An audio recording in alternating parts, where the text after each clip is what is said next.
Hello friends, welcome to our channel. Today we're going to take a look at another horrible case with you. The case of Jennifer Wilbanks. Jennifer Wilbanks was born on February 28, 1973, in Georgia, where she spent her entire life surrounded by family, friends, and work.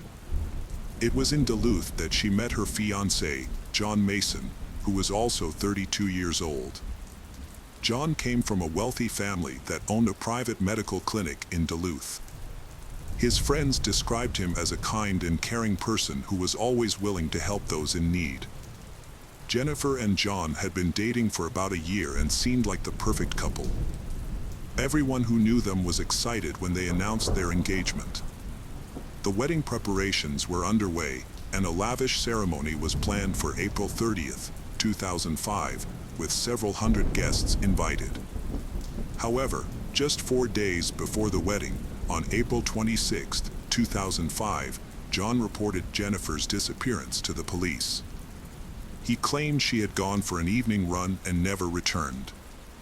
John initially tried to find Jennifer on his own, but eventually sought help from law enforcement. The next day, April 27th, a massive search operation was launched, involving over 300 police officers and volunteers. They combed through the wooded areas and water bodies along the route Jennifer was supposed to run. Given the urgency of the situation, even off-duty police officers were called in to assist. One of the search teams found potential clues, including clothing, sneakers, and a strand of long, dark hair. All of these findings were sent to the lab for examination. Jennifer's family distributed flyers with her picture and posted them around the city, hoping someone might have information about her disappearance. The media picked up the story, and billboards with her image appeared around town.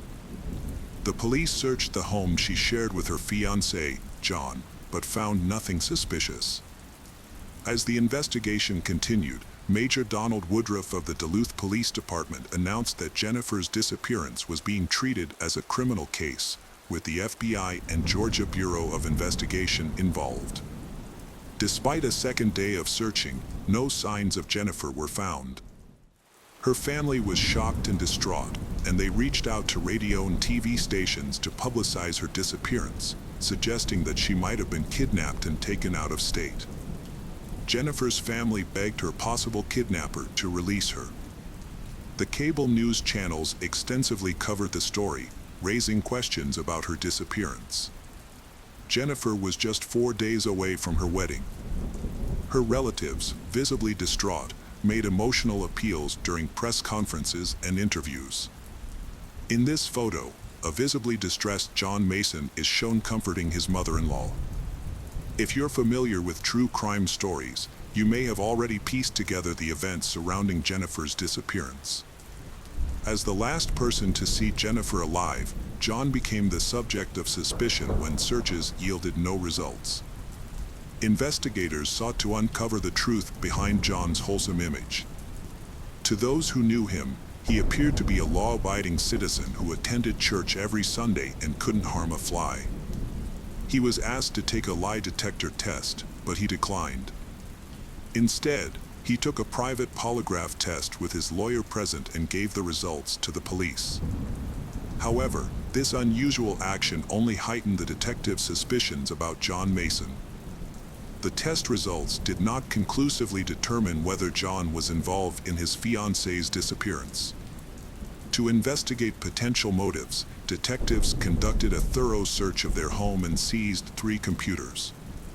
Notably, no signs of a struggle or evidence of a crime were found in the house.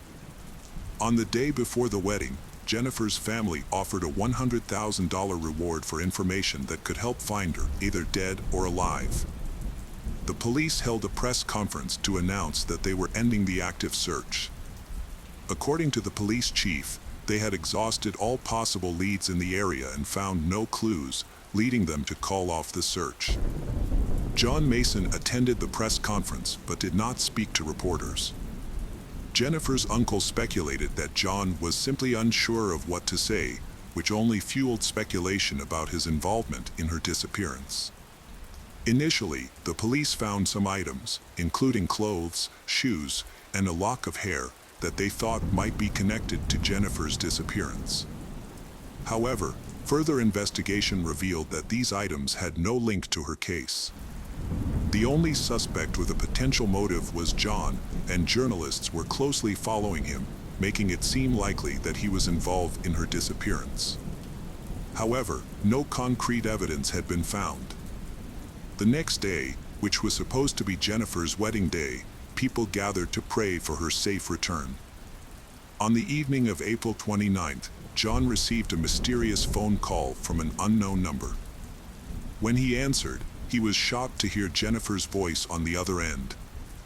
She told him that she had been kidnapped, taken to an unknown location, and forced into a physically intimate situation.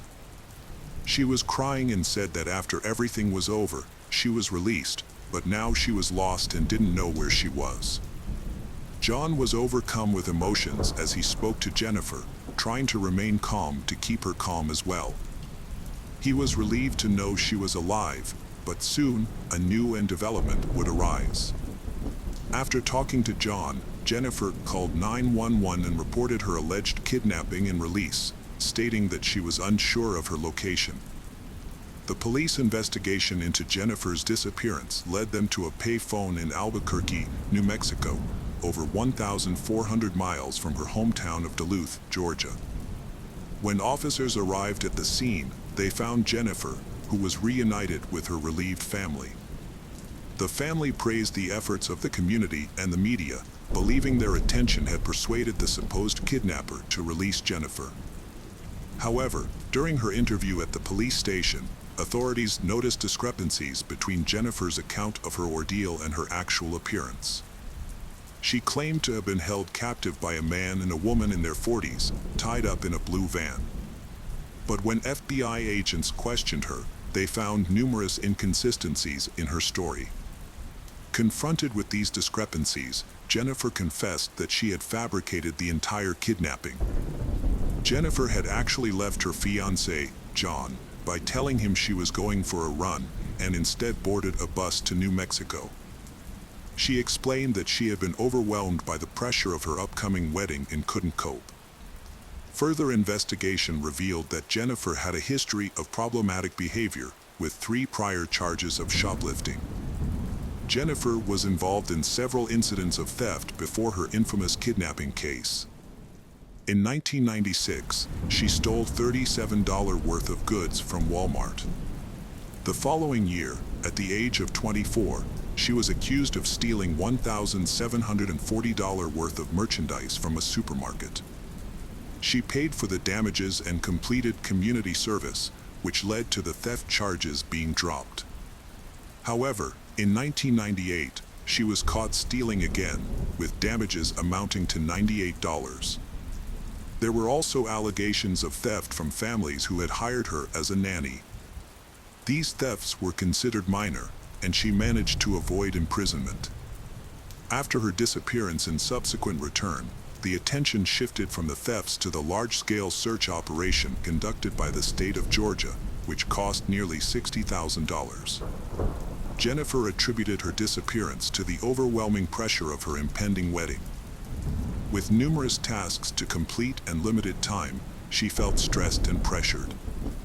Authorities later stated that the wedding had become too much for her to handle. Duluth Police Chief Randy Belcher clarified that Jennifer's fiancé was innocent of any involvement in her disappearance, despite initial suspicions.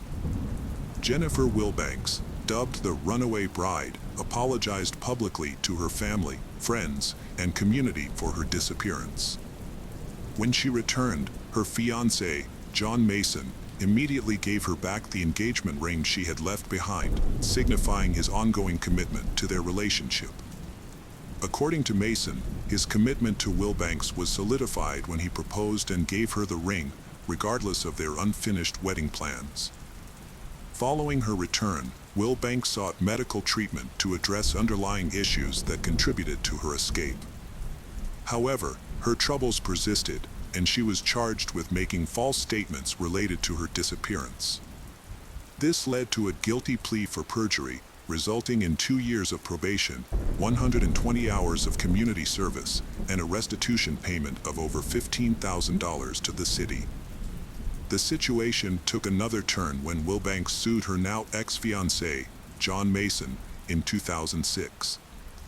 They had ended their engagement, and Wilbanks claimed that Mason had exploited her trust during her treatment by selling the rights to their story for $500,000 without her knowledge. He allegedly used the funds to purchase a house, registered solely in his name, and then kicked her out after their breakup.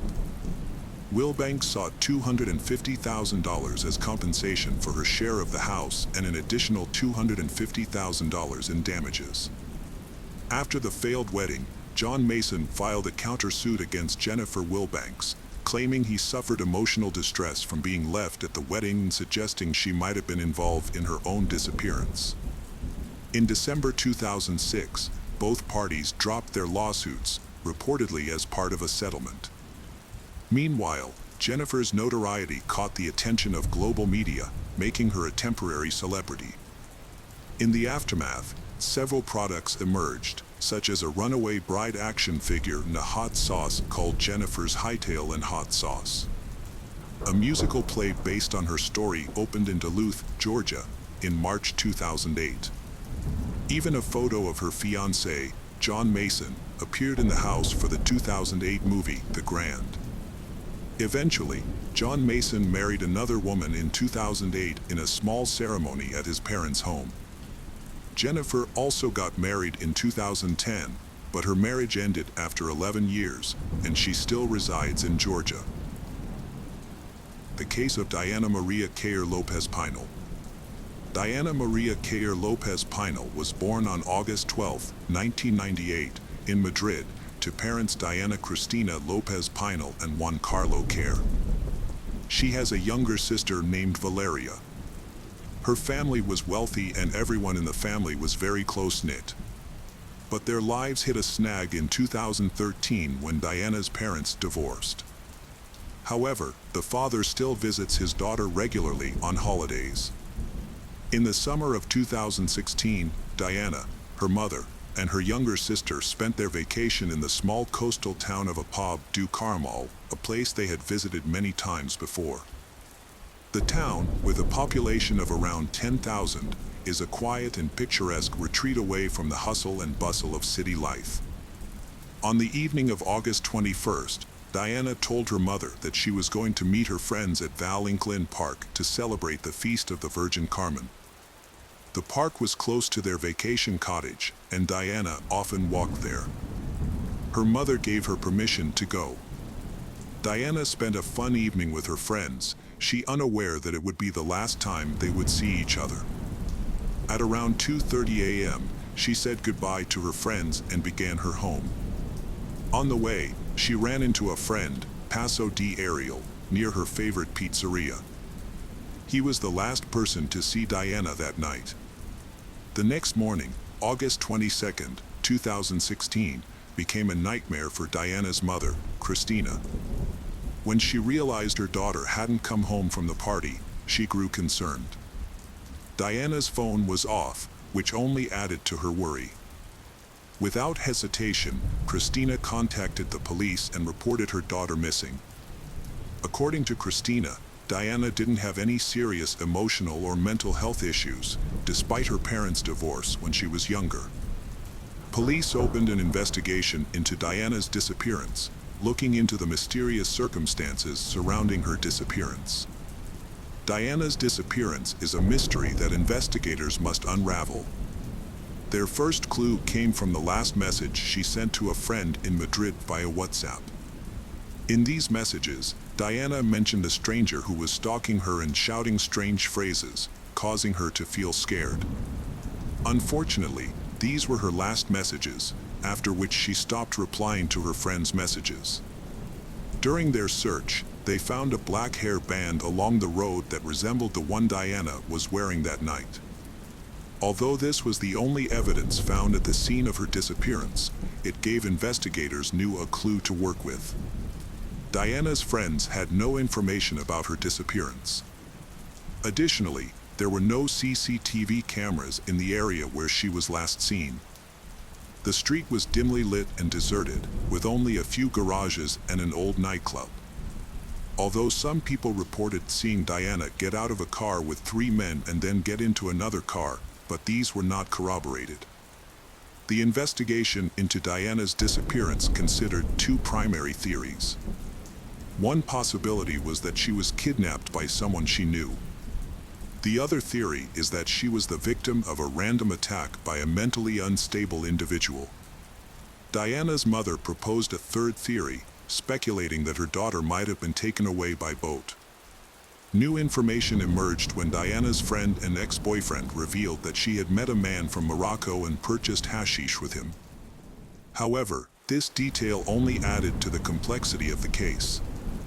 The media reported that the clothes Diana wore on the evening of her disappearance had been found, but her mother disputed it, saying it was not true. Several factors suggest that Diana did not leave voluntarily. Her credit cards and identification were still in the house. It suggests Diana's disappearance was forced, but the case remains unsolved and remains a mystery. After Diana vanished, the media reported on a fight between Diana and her mother that had occurred just days before. The press claimed that Diana had a nervous breakdown and needed medical attention.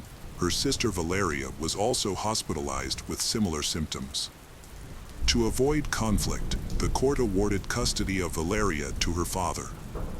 The decision was made as a precaution due to the stress of Diana's disappearance. The father and Valeria left town, sparking rumors that the family was hiding something. Diana's friends revealed that running away from home was not unusual for her sisters, especially 16 years old, Valeria.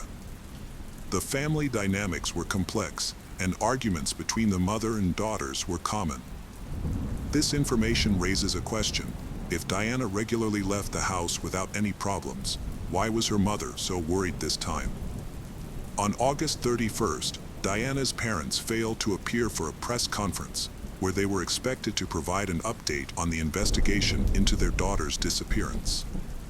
According to the family's lawyer, her parents were too distraught to attend, as they were struggling to accept the possibility of never seeing Diana again.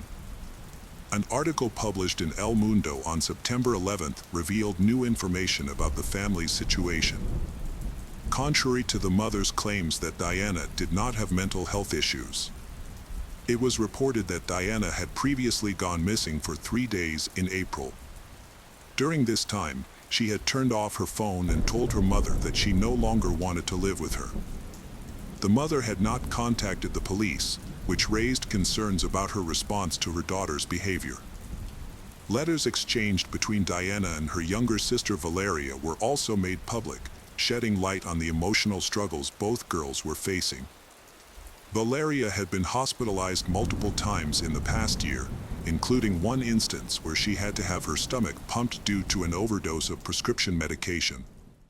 Prosecutors have launched a new investigation into the alleged abuse of Valeria, the youngest daughter of the family, due to the lack of progress in the case of Diana's disappearance.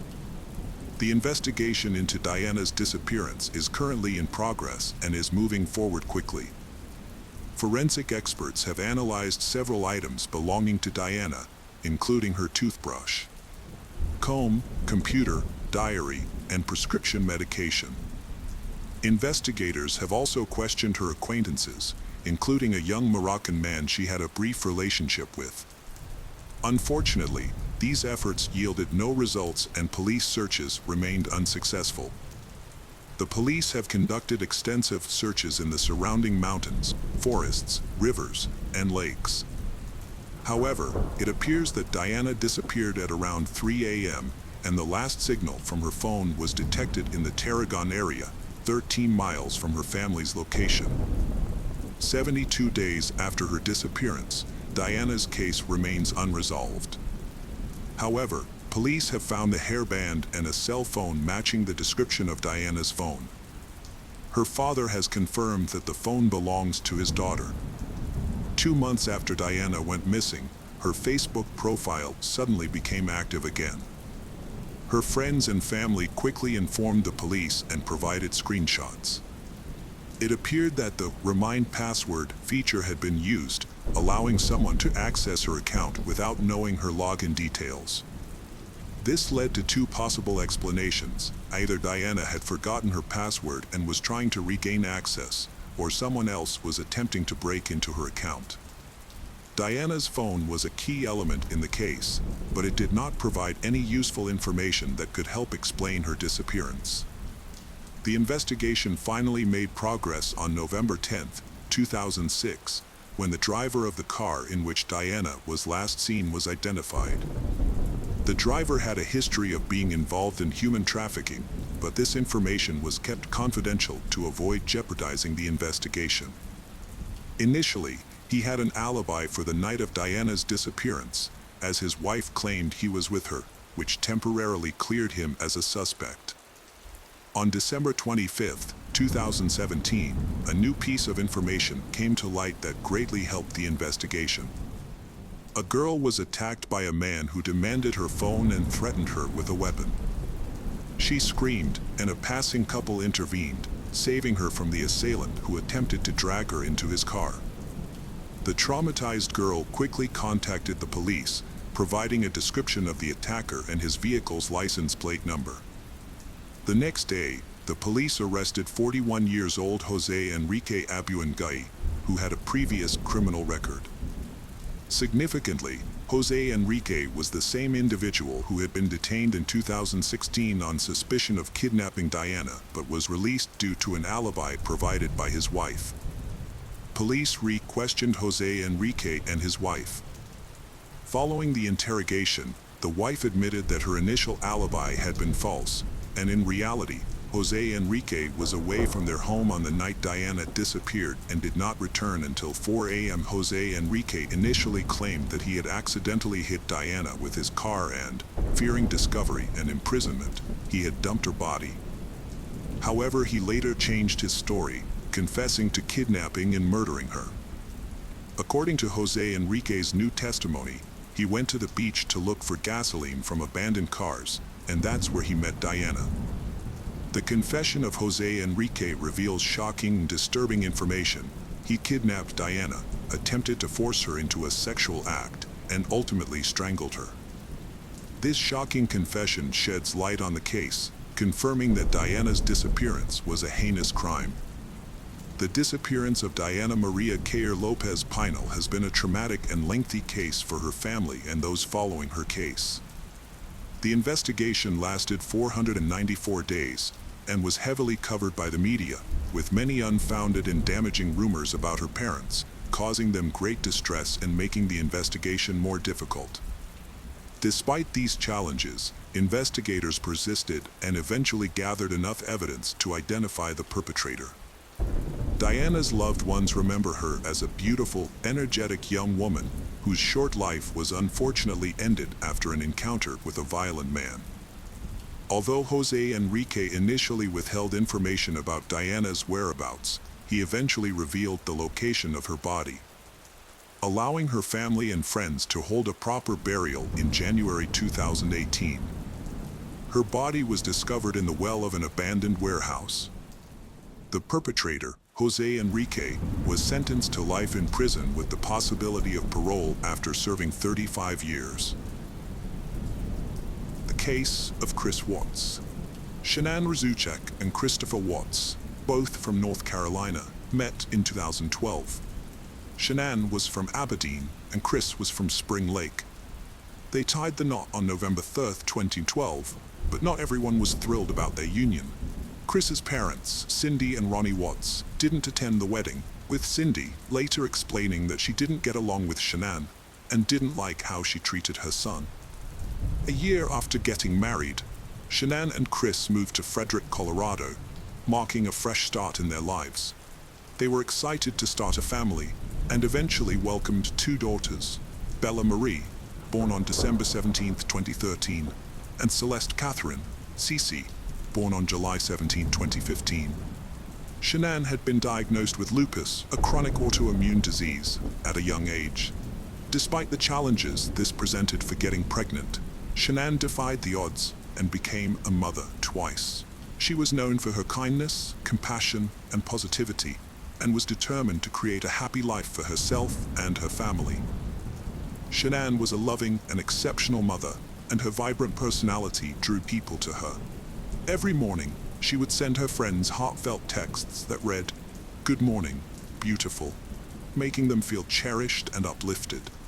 Her daughters, Bella and Cece, were the center of her universe, and she devoted herself to nurturing and supporting them.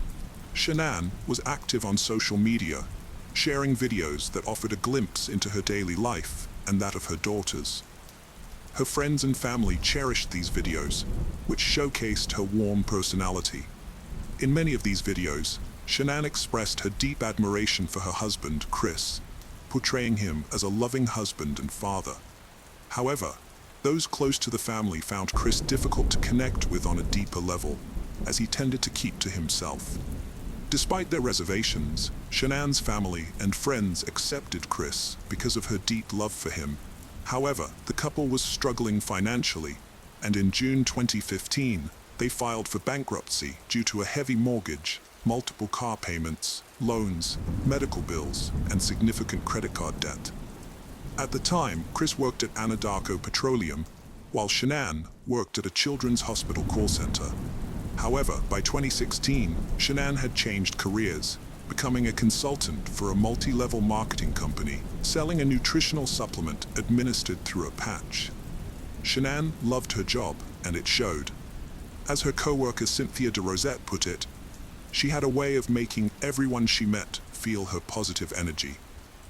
Despite being happy with her life, Shanann had one wish: to have a baby boy to complete her family with her husband and 2 daughters. In spring 2018, Shanann got an unexpected but wonderful surprise. She was pregnant again. Overjoyed and excited, she wanted to capture her husband Chris's reaction. So she planned to surprise him on May 28th with the news. Further tests confirmed Shanann was having a baby boy. Shanann and Chris chose the name Nico for their new baby. When they told their daughters Bella and Cece they would be big sisters, the girls were happy. In the summer of 2018, when Shanann was pregnant with Nico, she visited her family in North Carolina while Chris stayed behind in Colorado for work. Shanann took her daughters, Bella and Cece, to visit Chris's parents, Cindy and Ronnie, despite having a strained relationship with them.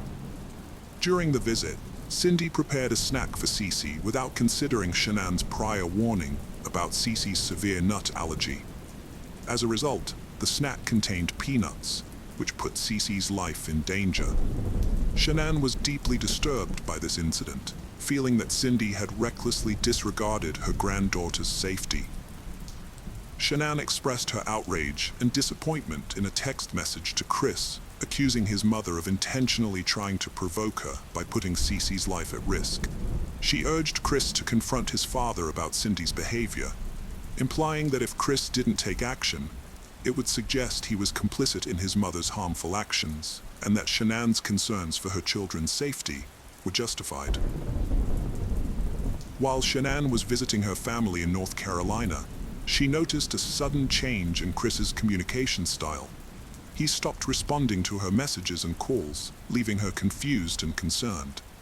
When she asked him what was going on, Chris explained that he had taken on more responsibilities at work due to the arrival of new employees, but reassured her that everything was fine. A week later, Chris flew to North Carolina to spend time with Shanann and their 2 daughters, Bella and Cece. The girls were excited to see their father and ran to hug him as soon as he arrived. Chris was enthusiastic in his greeting, scooping them up in a tight hug. However, his greeting to Shanann was noticeably colder. Instead of a kiss, he simply nodded at her. Shanann felt hurt and surprised by Chris's distant behavior, and she couldn't help but confide in a friend about her growing concerns through a text message. Shanann felt like she was living with a stranger, not the man she married. She was saddened and confused by the change in Chris. When they were in the same room, he refused to talk to her, and instead, they communicated through their phones. Shanann sent a heartbreaking text to her friend, explaining the situation, and even shared a photo of them sitting on separate couches, facing away from each other. Shanann suspected that Chris might be interested in someone else, which shocked her friend. However, her friend disagreed, saying that Chris loved Shanann too much to do that. But Shanann was devastated because Chris had told her that he no longer thought they were compatible. This was a huge surprise to Shanann, who had always believed their love was strong. Chris had confessed to Shanann that he had hoped getting her pregnant would change his feelings, but it didn't. Shanann was devastated to hear this, as she treasured their relationship and thought their love could overcome any obstacle. Desperate to save her family, Shanann proposed that they attend couples counseling to work through their issues. However, Chris refused. Shanann was willing to do whatever it took to rescue their relationship, but she realized Chris was not willing to meet her halfway. Despite her best efforts, Shanann came to understand that Chris was unwilling to compromise on anything. After their return to Colorado from North Carolina, the family settled back into their routine. However, Shanann soon left for another business trip, this time to Arizona. During her trip to Arizona, Shanann's friends noticed a change in her behavior. She seemed confused, distressed, and not her usual cheerful self. One evening, while they were all in their hotel room, Shanann opened up to her friends about her concerns. She told them that Chris had expressed doubts about their relationship and refused to go to couples therapy.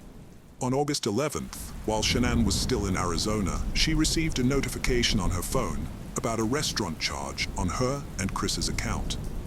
The amount of the charge raised her suspicions, and she wondered if Chris was having dinner with someone else. This made her feel uneasy and doubtful. When Shanann returned home from her trip on August 13th, her friend Nicole Atkinson drove her home. Their doorbell camera captured Shanann entering her house at around 1:48 a.m. The next morning, Shanann's friends became worried when they didn't receive their usual good morning messages from her. They knew she had an important doctor's appointment at 9:30 a.m. and were concerned that something might be wrong. When Shanann missed a 12:30 p.m. business meeting, her close friend Nicole Atkinson became alarmed. As the day went by with no word from Shanann, Nicole's concern grew. She sensed something was off. Feeling a strong urge to act, Nicole drove to Shanann's house. As she arrived, she felt a knot in her stomach. Shanann's van was parked in the garage, and her daily shoes sat by the front door. Nicole knocked on the front door, hoping Shanann would emerge, explaining that she had overslept after her flight the previous day. But there was no response. One of Shanann's friends contacted her husband Chris, telling him they couldn't reach her. Chris reassured them, thinking Shanann might have taken their daughters to a friend's house. Shanann's friends were puzzled by Chris's response, because they had all been in touch with each other, and none of them knew where Shanann was. She had no plans to meet up with any of them.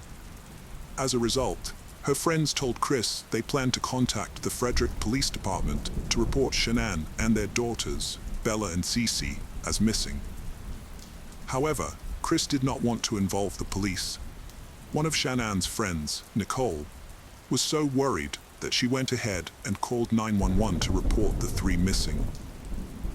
After Nicole's call, a police officer from the Frederick Police Department arrived at the Watts home. The officer's body cam footage showed Nicole's distress as she explained what she knew about Shanann and her daughters. When Chris arrived, he approached the officer, but unlike Nicole, he did not appear to be very concerned, despite his wife and daughters being missing. During a search of Shanann and Chris's home, the officer found Shanann's purse, which contained her medication and that of her two daughters. This finding concerned Shanann's friend Nicole, but Chris, her husband, remained unusually calm. The officer also discovered Shanann's wedding pants on the bedside table. Afterwards, the officer and Chris went to a neighbor's house to review the footage from their security camera. The camera captured footage of Chris's driveway and garage, showing him opening the garage door, moving around, and leaving the house at 5:28 a.m. When Chris watched the footage with the police, his behavior changed. He became nervous and fidgety, which didn't go unnoticed by his neighbor, who suggested to the officer that Chris wasn't acting normal. Chris's reluctance to search for his wife and daughters, Bella and Cece, raised concerns among Shannon's friends, who found it incomprehensible that he wasn't worried about their disappearance. As the investigation unfolded, the police canvassed the neighborhood, asking residents if they had seen Shannon or anything unusual. The FBI and the Colorado Bureau of Investigation joined the search the next day, along with the Boulder Police Department's cadaver dogs, which searched the property and inside the house. During the search, an officer handling a cadaver dog commented that the house smelled of cleaning products and seemed unusually clean. The officer's suspicions were raised by a comment, leading them to inspect the cleanliness of the home more closely. The presence of cleaning products hinted that someone might have tried to hide evidence or erase potential clues. While his house was being searched, Chris gave an interview to 2 Denver news stations outside his residence. During the interview, Chris claimed that he and Shannon hadn't argued before she left, but he did mention they had an emotional conversation. Chris appealed to whoever was holding his family, begging for their return and expressing his desire to be reunited with them. He emphasized that his house felt empty without them, but his behavior during the interview raised concerns. Chris appeared cold and unemotional, which surprised those who knew him. Shannon's friends, who watched the interview, were disgusted by Chris's nonchalant demeanor, finding it strange and contradictory to his plea for his family's return. On August 14th, Special Agent Coda conducted an interview with Chris. During the conversation, Chris suggested that Shannon might have taken the girls to a friend's house to unwind. Meanwhile, the police station received a flood of tips about possible sightings of Shannon and the girls. The department received various photos, which Chris was asked to review to see if he could identify his missing wife and daughters. However, he was unable to provide any identifications. Agent Coda also asked Chris about his marriage to Shannon during the interview. Chris claimed that he had never been unfaithful to Shannon, and, to the best of his knowledge, she had never been unfaithful to him either. He explained that they were the type of couple who would confide in each other if they ever felt tempted to stray. One notable aspect of Chris's behavior during the interview caught Agent Coda's attention. Chris frequently made hand movements towards his neck. Agent Coda's intuition was growing stronger, suggesting the movements might be pointing to a more sinister truth. During the interview, Agent Coda stepped out briefly to share his concerns with the other officers, suspecting Chris might have strangled Shannon. As the hours ticked by with no sign of Shannon and her daughters, the loved one's anxiety turned to desperation. Despite their fears for Shannon's safety, they held on to the glimmer of hope that Bella and Cece might still be alive. The lack of updates from the authorities only added to their distress. After a 3-hour interrogation, Chris was released from the police department, but the police instructed him to return the next day, August 15th, for a polygraph test. Here's what happened. Chris agreed to take a polygraph test to help with the investigation into his family's disappearance. On August 15th, Chris picked up his father from the airport and went to the Frederick Police Department, where Tammy Lee from the Colorado Bureau of Investigation administered the test. During the test, Chris denied any involvement in his family's disappearance and claimed not to know where his wife Shannon was. However, the results of the test were not in Chris's favor. This led the detectives to strongly suspect that Chris was responsible for the deaths of his wife and daughters. Tammy Lee, a highly skilled polygrapher, confronted Chris about the test results. Chris admitted that he had caused Shannon emotional pain, but denied physically harming her. He also confessed to having an affair with a co-worker named Nicole Kessinger, which he deeply regretted. Despite his confessions, Chris still denied any involvement in his family's disappearance. At one point, he asked to have his father, Ronnie, present during the interview. The officers were hesitant, Worried that this might lead Chris to ask for a lawyer, Chris Watt's father was allowed to accompany him in the interrogation room, a risky move that detectives hoped would prompt Chris to confess. And it worked. Chris admitted to killing Shanann, but claimed he did so because she had harmed their daughters, Bella and Cece. However, this excuse was immediately met with skepticism by Shanann's friends, who knew she would never hurt her children. In fact, Shanann was eagerly awaiting the birth of her third child, a son named Nico. During the interrogation, Chris disclosed the location of Shanann's body, which he had buried in a shallow grave at one of his work sites. He also revealed that he had disposed of his daughters' bodies in oil tanks. Despite this, Chris continued to deny any involvement in their deaths. Even after being arrested and taken into custody, the detectives never believed Shanann was responsible for harming her daughters. In the end, Chris pleaded guilty to avoid the death penalty and was sentenced to life in prison without parole. At the sentencing hearing for Chris, the judge expressed outrage over the brutal crime Chris had committed, calling it the most inhumane and vicious one he had seen in his entire career of handling thousands of cases. Years later, Chris confessed to murdering his wife Shanann in their bed. According to Chris, he strangled her after she discovered his infidelity and threatened to take their daughters away. Chris then put Shanann's body in his truck and drove to his work site with their two daughters. Tragically, Chris admitted to killing his daughters one by one at the site, with one daughter forced to witness the murder of her sister before meeting the same fate. The case of Zoe Nelson. Zoe Nelson was born on August 13, 1992, in Wishaw, Scotland. At the age of 18, she lived with her mother, stepfather, and two younger sisters, including 16-year-old Laura Ann, in New Mains, a village on the eastern edge of Wishaw, about 18 miles southeast of Glasgow. Zoe attended Motherwell College, where she was a popular student with many friends. A complicated romantic situation developed when both Zoe and her sister Laura Ann became involved with the same 20-year-old man, Robert Bain, who lived with his grandparents about a mile from the Nelson family home. Tensions between the sisters increased, leading to conflicts. On May 22, 2010, Zoe met Robert outside her home, which upset Laura Ann. When Laura Ann saw this, she rushed out of the house to confront Zoe. Their 40-year-old mother, Marianne Nelson, witnessed the fight between her daughters. According to Marianne, Laura Ann tried to provoke Zoe by flicking her hair and attempted to slap her face, leading to a physical altercation at the end of the driveway. Marianne intervened, breaking up the fight and telling the sisters to leave and not come back. Zoe complied with her mother's order and never returned home. At around 11 p.m. that same day, some locals spotted someone setting a fire in the wooded area known as Monkey Hill.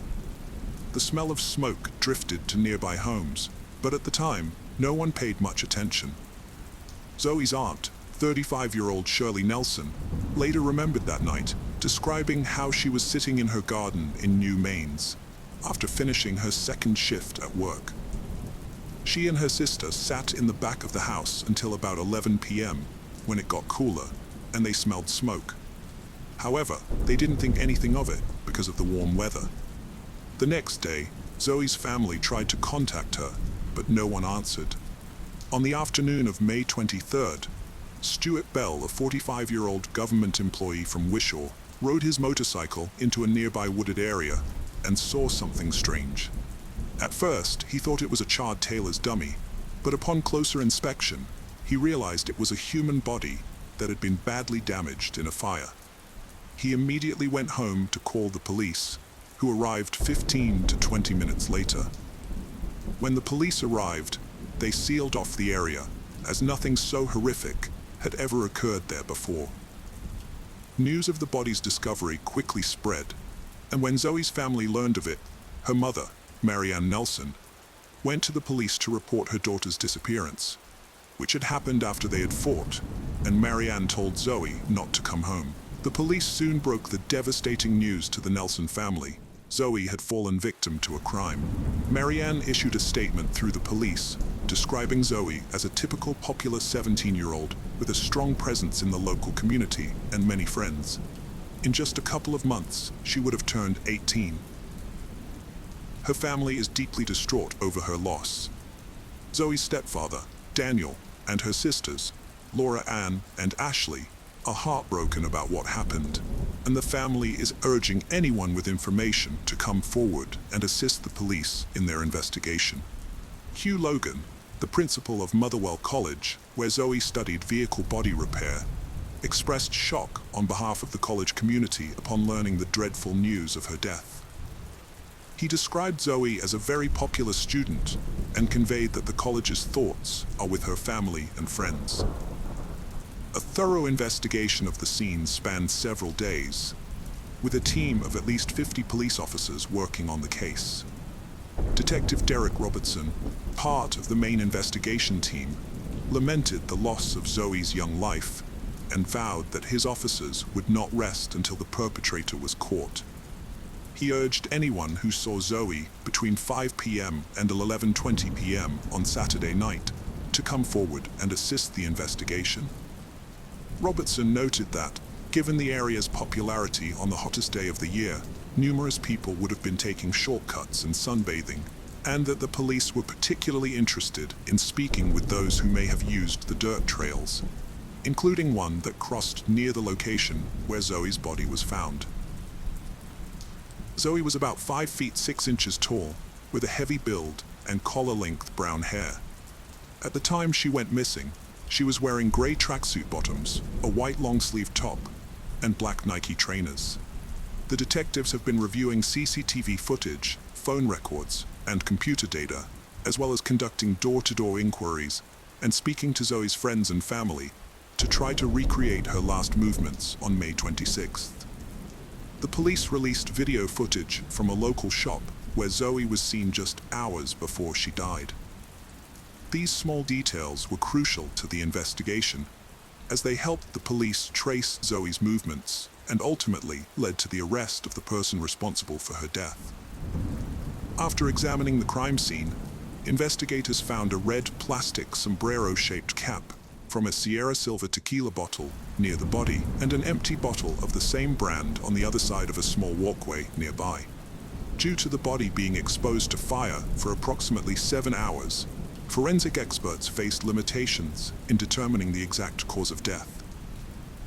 The body was discovered with a partially melted plastic bag covering most of the face, leading pathologists to conclude that asphyxiation was the most likely cause of death.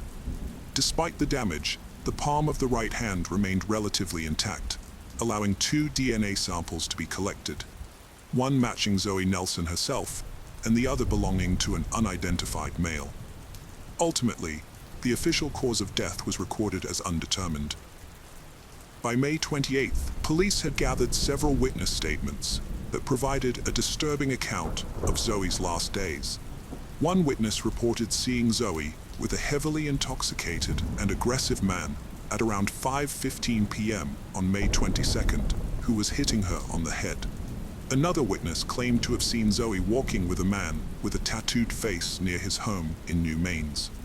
A third witness described seeing Zoe with a similar-looking man in New Mains, who appeared angry, hit a lamppost, and threatened to take someone's life that night. Multiple witnesses came forward, all describing the same young man, 20-year-old Robert Bain. Notably, Robert Bain had a prior criminal record despite his youth.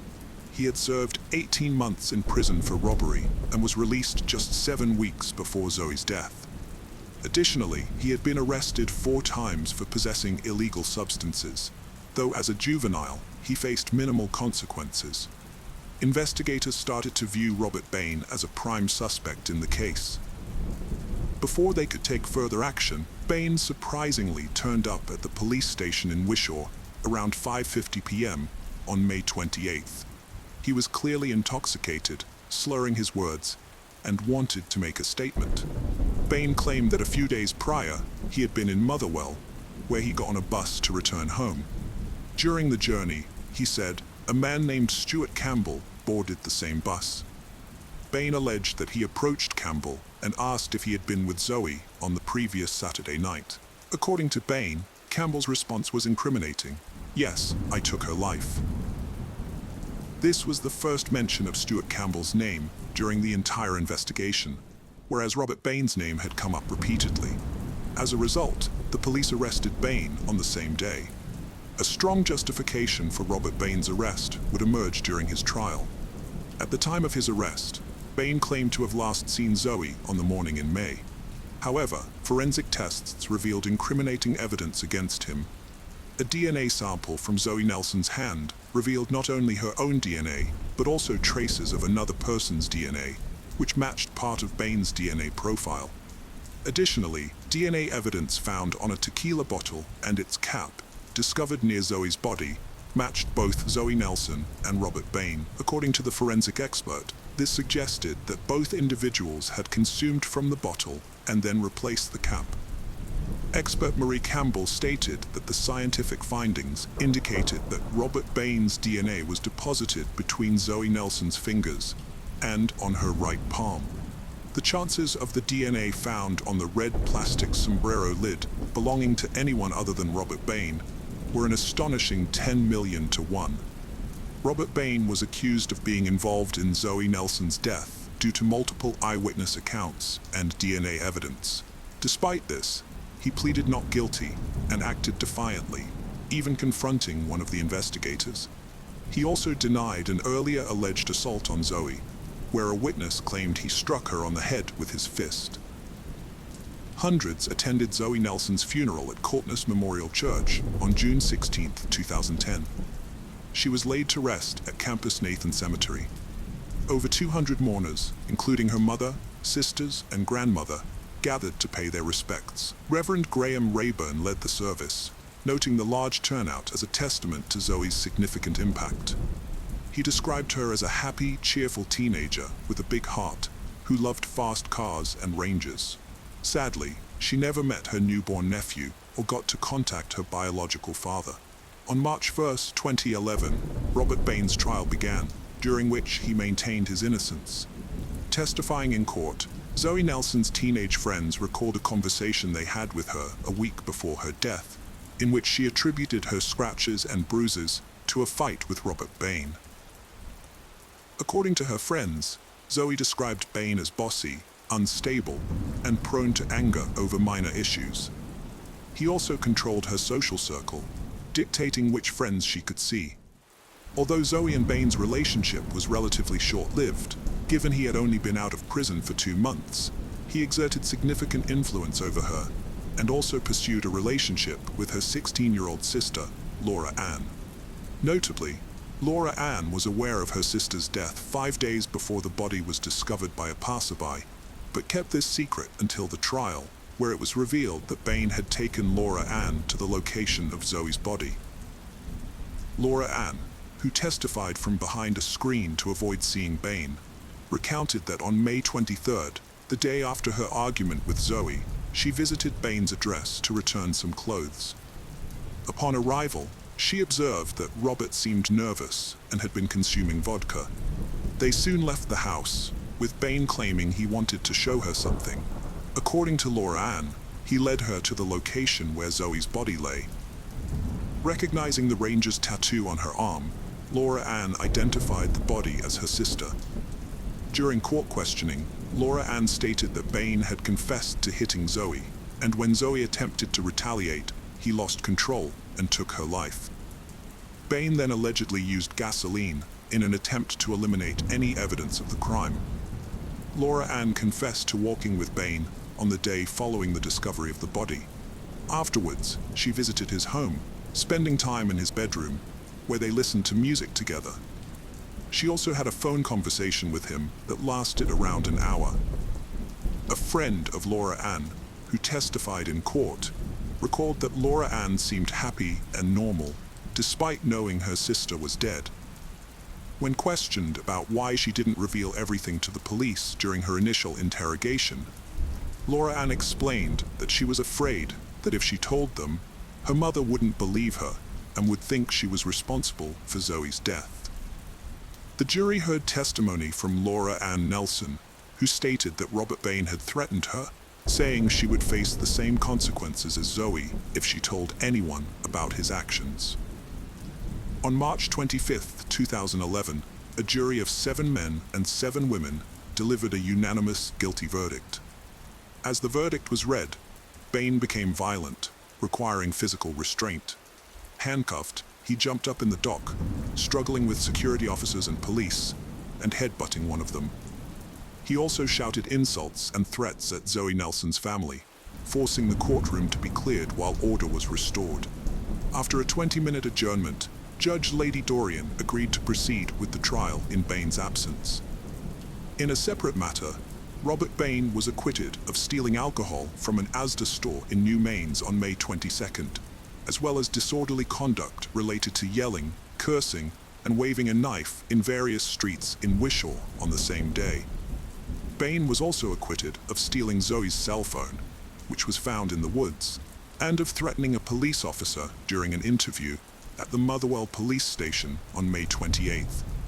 On April 27, 2011, Robert Bain was sentenced to life in prison with a minimum term of 20 years for taking the life of Zoe Nelson.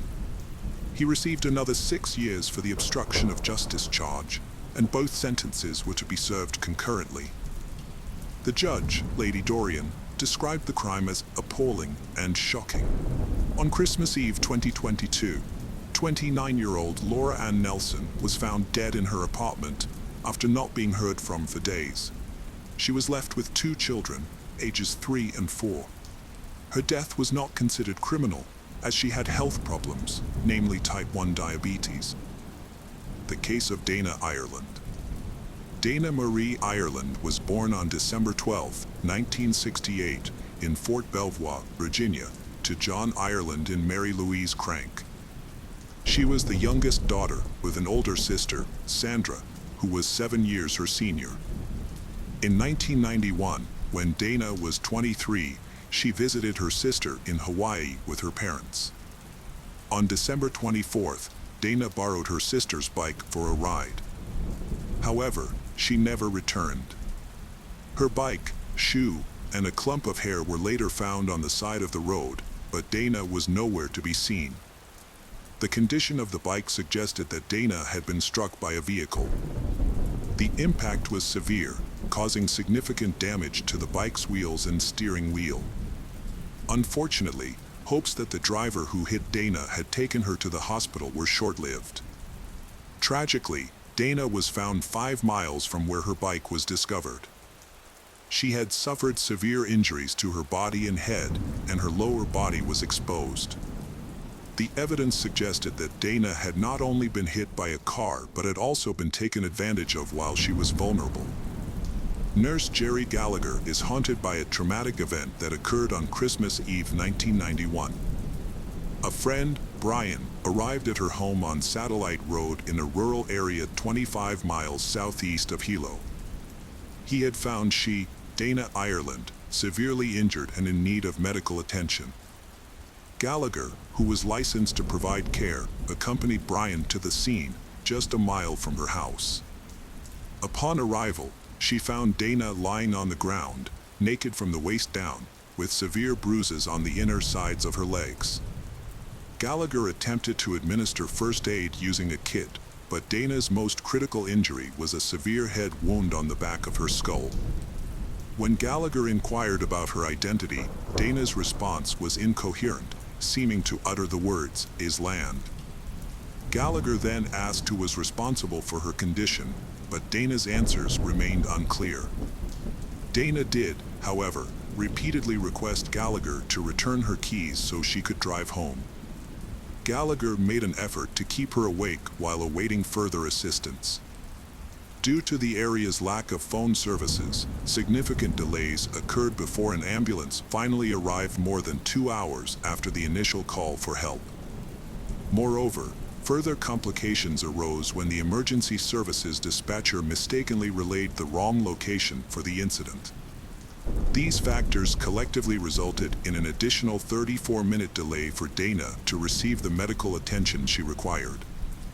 Gallagher had considered driving Dana to the hospital himself, but she was worried that moving her could cause further injury.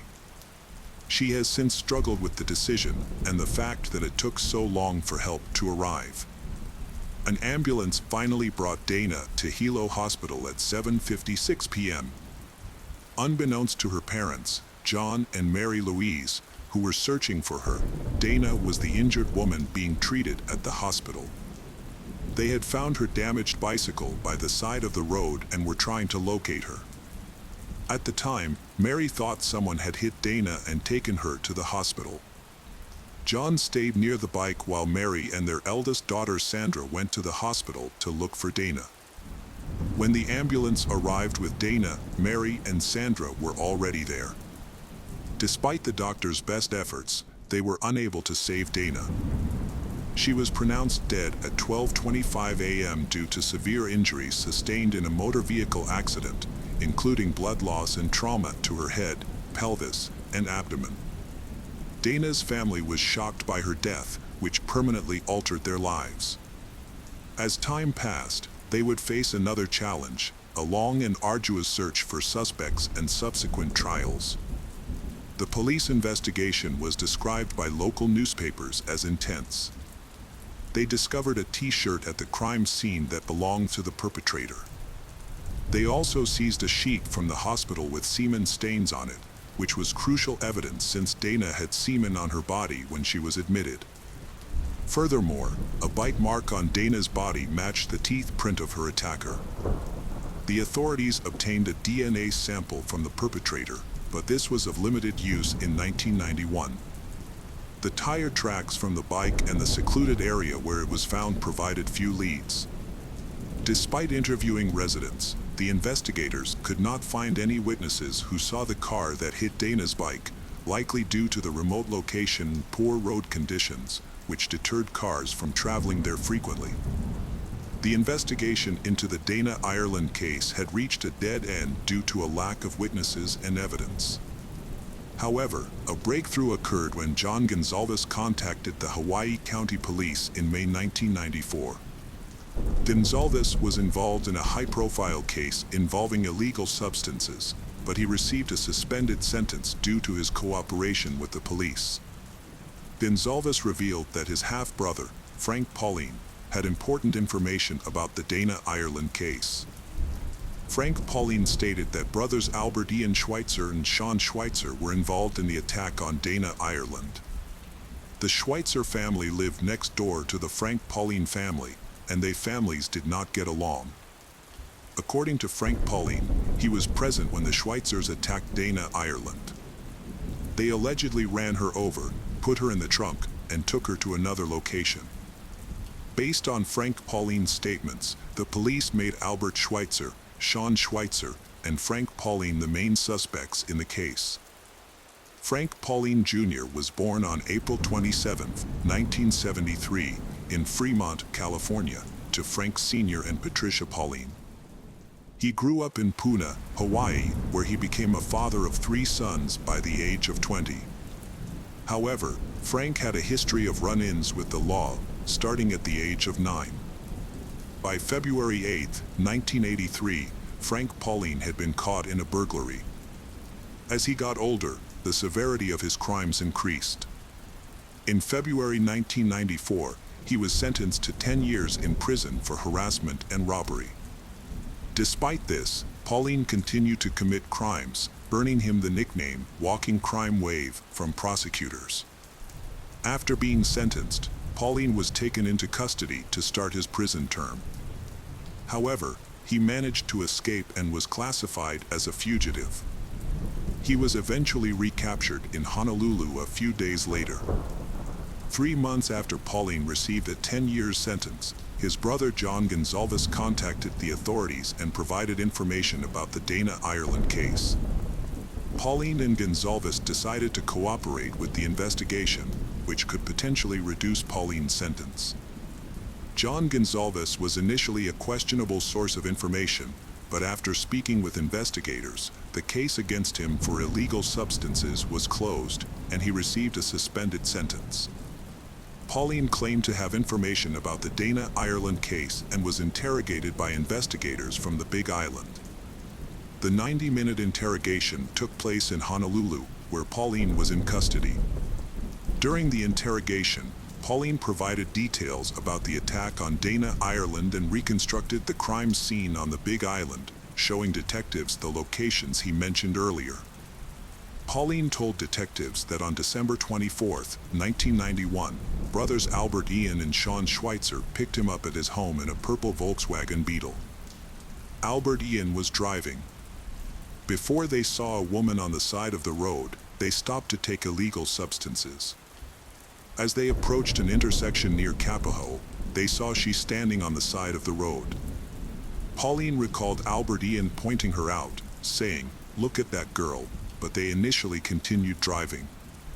Albert Ian then suggested turning the car around so he could talk to she. As they drove back, traveling at 40 to 45 miles per hour, Albert Ian failed to stop in time and accidentally hit she, later identified as Dana, Ireland. After hitting Dana, the trio got out of the car, loaded her into the trunk, and continued driving. A short distance later, they stopped and removed Dana from the car. Despite being injured, she was still alive. Pauline claimed he did not assault Dana, unlike the Schweitzer brothers. However, he said something that had severe consequences. According to Pauline, Albert Ian insisted that he find a tire iron and hit Dana on the head to end her suffering. Pauline's initial statement to the police was written down and he signed it, confirming that he testified voluntarily, without coercion, threats, or influence from substances. He was later moved to the Maui Community Correctional Center for protection due to threats from fellow inmates. However, 2 years later, Pauline retracted his statement, claiming he fabricated his story at his stepbrother's request to avoid jail. He admitted he was not present during the attack but had information about those responsible. Pauline explained that he lied about being there to make his information credible and to avoid being accused of perjury, but perjury was not one of the charges he faced. On July 30, 1997, Frank Pauline was charged with the murder of Dana, Ireland after signing a confession claiming he had struck her with a tire iron. However, the confession raised suspicions, as when investigators took him to the Big Island, he was unable to identify the exact location of the crime or where Dana's body was found. This led investigators to question the truthfulness of Pauline's confession. Pauline eventually retracted his confession, fearing that if he continued to lie, he could be charged with perjury. His retraction was motivated in part by his realization that his half-brother, Albert Gonzalez, was innocent and being wrongly accused. In the end, Gonzalez was able to avoid major charges related to a separate crime, and in exchange, he agreed to testify against Pauline at his trial. At the time of the arrest, DNA testing technology was not as advanced as it is today. Despite this, the authorities collected DNA samples from Pauline and the Schweitzer brothers. They also analyzed biological fluids from the gurney sheet used to transport Dana, Ireland to the hospital and swabs from her body. However, the results were unexpected. The DNA of Frank Pauline and the Schweitzer brothers did not match the DNA of the perpetrator. Although the charges against the three men were dropped, the investigation continued. The prosecution suggested that someone else must have been involved, as other evidence also failed to implicate Pauline and the Schweitzer brothers. For example, the teeth of the Schweitzer brothers and Pauline did not match the bite mark found on the victim's chest. Furthermore, no traces of Dana, Ireland's blood or hair were found in Albert Ian Schweitzer's Volkswagen, which he had acquired only a month after her death. External pressures, including those from the Dana, Ireland family, the public, and the press, may have influenced the course of events in the investigation into Dana, Ireland's death. Albert Ian Schweitzer was 20 years old at the time of Dana, Ireland's murder and had only traffic-related infractions on his record. Sean Schweitzer, who was 16 when Dana, Ireland died, received charges in connection with her death at the age of 23. Around that time, Sean also faced unrelated charges of fourth-degree assault for inappropriately touching a 15-year-old girl when he was 16. He received a sentence of 180 days in prison and 1 year of probation. Despite their records showing a pattern of questionable behavior, DNA testing cleared all 3 suspects involved in the Dana Ireland case of her murder. However, this finding was likely undermined by the unrelated convictions that surfaced in their pasts. 5 days after Frank Pauline's initial statement to the police, investigators searched the Schweitzer family home and seized Albert Ian's 1957 Volkswagen Beetle as evidence. Both Sean and Albert Ian claimed they were not with Frank Pauline on the night of the crime, although they admitted to knowing him. Sean stated that he was at home on Christmas Eve, while Albert Ian said he was either at home or at his uncle's house. Albert Ian also explained how he acquired his car, initially denying that he had done any bodywork on it. He revealed that the car was originally purple, but he repainted it yellow because it wasn't his preferred color. The Schweitzer brothers' lawyers believed that Frank Pauline had falsely accused them due to a long-standing feud between their families. Nevertheless, the prosecution continued to pursue the case. On May 5, 1999, just days before the statute of limitations expired for some of the crimes committed against Dana Ireland, the police received a statement from Michael Ortiz, a cellmate of the Schweitzers and an associate of Gonzalez. This new information was seen as a potential breakthrough in the case. During questioning by authorities, Michael Ortiz claimed that Albert Ian Schweitzer had confessed to his involvement in the crime. Based on this testimony, Frank Pauline and the Schweitzer brothers were recharged in connection with Dana Ireland's death just 2 weeks later. This development raised suspicions and distrust among the public, as the information had come from a questionable source and had been revealed just days before the statute of limitations was set to expire. Frank Pauline was the first to face trial. The proceedings were highly emotional. Pauline professed his innocence, stating that he had lied when he initially confessed to being involved in Dana's murder. When taking the stand, Mary Ireland recounted receiving the devastating news about her daughter. She described the distressing scene: a bicycle on the road, a shoe, and a lock of hair. However, the witnesses who linked Pauline to the crime had checkered pasts and stood to gain from implicating him. Among those who benefited from Pauline being found guilty was his half-brother, Gonzalez, who became a witness for the prosecution. Witness William Chum, who also testified against Pauline, said Pauline confessed his involvement in this crime. However, when asked if he saw Pauline in the courtroom, he pointed to another person, although Frank Pauline was there. The jury also saw Dana Ireland's bike, shorts, top, underwear, and a Jimmy's t-shirt recovered from the scene. Not one of those items had DNA from Pauline or the Schweitzers. To get around the lack of scientific evidence, Deputy Prosecutor Lincoln Ashida insisted that the Jimmy's t-shirt covered in Dana Ireland's blood belonged to Pauline. "We're not afraid of that evidence. We embrace it," Ashida said. Then, that same DNA technology works both ways for the defense and the prosecution. Pauline's lawyer protested, saying the t-shirt wasn't even Frank's size. Nevertheless, the jury found that the evidence and assumptions presented at the trial were enough to convict Pauline. Pauline's guilty verdict and 180-year sentence were handed down despite forensic evidence proving his confession was false. The next trial was that of Albert Ian Schweitzer, who knew about Pauline's sentence and was surprised when prosecutors offered him a plea deal, given the lack of physical evidence.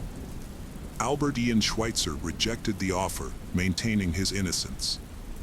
The prosecutor claimed Schweitzer's Volkswagen Beetle was involved in the crime, but several facts contradicted this assertion. Witnesses in the area where Dana was found reported seeing a pickup truck, not the Beetle, and forensic analysis of Schweitzer's car turned up no evidence linking it to the crime. Furthermore, Schweitzer only became the official owner of the Volkswagen in January 1992. Albert Ian Schweitzer was sentenced to 130 years in prison based on the testimony of Michael Ortiz, who claimed Albert Ian had confessed to the crime, and evidence of scratches on Albert Ian's car bumper. After seeing his brother convicted, Sean Schweitzer initially wanted to prove his innocence, but eventually decided to take a plea deal due to concerns about the justice system failing him again. As part of his agreement with the prosecutor's office, Sean Schweitzer was required to testify against his brother and Frank Pauline, who were accused of playing a role in Dana Ireland's death. He was also required to take a polygraph test to prove his honesty. The polygraph test was administered on March 24, 2000, by an examiner from the State Attorney General's office. However, the test results showed that Sean was not truthful about his involvement in the crime. Despite this, he was still allowed to plead guilty to the lesser charges of kidnapping and involuntary deprivation of life. There was a discrepancy in the court records regarding the polygraph test results. Deputy Prosecutor Lincoln Ashida initially stated that Sean had failed the test, but later claimed that he had passed it. Sean was ultimately sentenced to 5 years probation, with credit for 18 months served. In an interview after his release, Sean stated that the decision to accept the plea deal was made by his family, who were concerned about the potential impact on his parents if both brothers were imprisoned. His brother, Albert Ian, who was later sentenced to 130 years in prison, recalled advising Sean to accept the deal to avoid serving life in prison, as imprisonment of both brothers might have been too stressful for their parents. Years later, Sean still feels remorseful for testifying against his brother and making a deal with the prosecutor. He and his family have struggled to move on from the case, and Sean has had a hard time finding a job due to the community's knowledge of the case. Community members made remarks about the case for years, causing Sean to experience disappointment and frustration. After being wrongfully convicted, Albert Ian Schweitzer and his family refused to give up the fight. In 2005, Albert Ian applied to the Innocence Project, an organization dedicated to re-examining convictions using new evidence and investigative techniques. The case eventually gained momentum in 2010 when students from the University of Hawaii, lawyers, and professors started re-investigating the old files from the Dana Ireland case. Local prosecutors authorized the investigation, which has spanned several years. Throughout this process, efforts continued to deliver the desired outcome, justice for Albert Ian. The goal was to rectify a miscarriage of justice and bring about restitution. The investigation's findings and the subsequent actions taken will bring truth and closure to the matter. Ultimately, the hope is that justice will prevail and the issue will be laid to rest. Years passed and Mary Louise Ireland, Dana's mother, eventually passed away on her 92nd birthday in 2016. Meanwhile, Linda battled breast cancer, which made it difficult for her to visit her son, Albert Ian. When Linda finally had the chance to see Albert Ian for the very last time, she was heartbroken. During this emotionally charged visit, Albert Ian expressed a final wish to his mother. He didn't want her to leave him, and the thought of saying goodbye was unbearable. He had always found it hard to see the people he loved leave, especially after losing his grandmother. Albert Ian confided in his mother that it was his greatest fear, losing those closest to him, and that he never wanted to have to say goodbye to her again. A DNA expert, Nancy Din, testified at the trial after retesting evidence using advanced methods that were not available during the original trials. She explained that technology has improved significantly since 2000, allowing for the detection of details that were previously invisible. Contrary to the 2000 authorities' claim that Frank Pauline's and the Schweitzer brothers' DNA was not on the T-shirt due to excessive amounts of Dana Ireland's blood, scientists from the Innocence Project used modern technology to distinguish between Dana's DNA and other DNA on the T-shirt. They also found seminal fluid and sweat from the armpit on the T-shirt. Nancy Din confirmed that the DNA found on the T-shirt and Dana's body belonged to the same person. However, she stated that this person was neither Frank Pauline nor one of the Schweitzer brothers. Following Nancy Din's testimony, a tire tread expert remotely testified, stating that the tire tracks found at both crime scenes could not have been made by the Schweitzer brothers' Volkswagen. In his opinion, the tracks were likely left by a larger vehicle, such as a truck, SUV, or van. The final witness to testify was dentist Adam Freeman. Dana Ireland had what appeared to be a human bite mark on her left breast, according to the prosecutor's initial assessment. However, forensic expert Freeman disputed this claim, stating it was not a bite mark. This case highlights the flaws in forensic science, particularly in the analysis of bite marks, Freeman testified. After the witnesses finished testifying, District Court Judge Peter Kubota delivered his verdict. He stated that the new DNA evidence, along with the tire tread evidence, the disputed bite mark evidence, and Sean Schweitzer's recantation, collectively proved that a jury in a new trial would likely find Albert Ian Schweitzer not guilty. Therefore, Kubota declared the conviction vacated and ordered Mr. Albert Ian Schweitzer's immediate release from custody. With these words, spoken 23 years after Albert Ian Schweitzer's guilty verdict and 25 years after his arrest, Albert Ian was suddenly exonerated and freed. Judge Kubota then addressed Albert Ian Schweitzer with heartfelt words. With 1/3 of his life still ahead of him, the judge offered a choice: to live in anger and resentment towards the process and the people who had wronged him, or to find a new sense of freedom.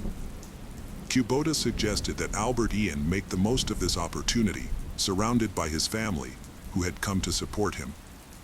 Freed from his handcuffs, Albert Ian hugged his lawyers and then his family members, including some he had not seen in decades.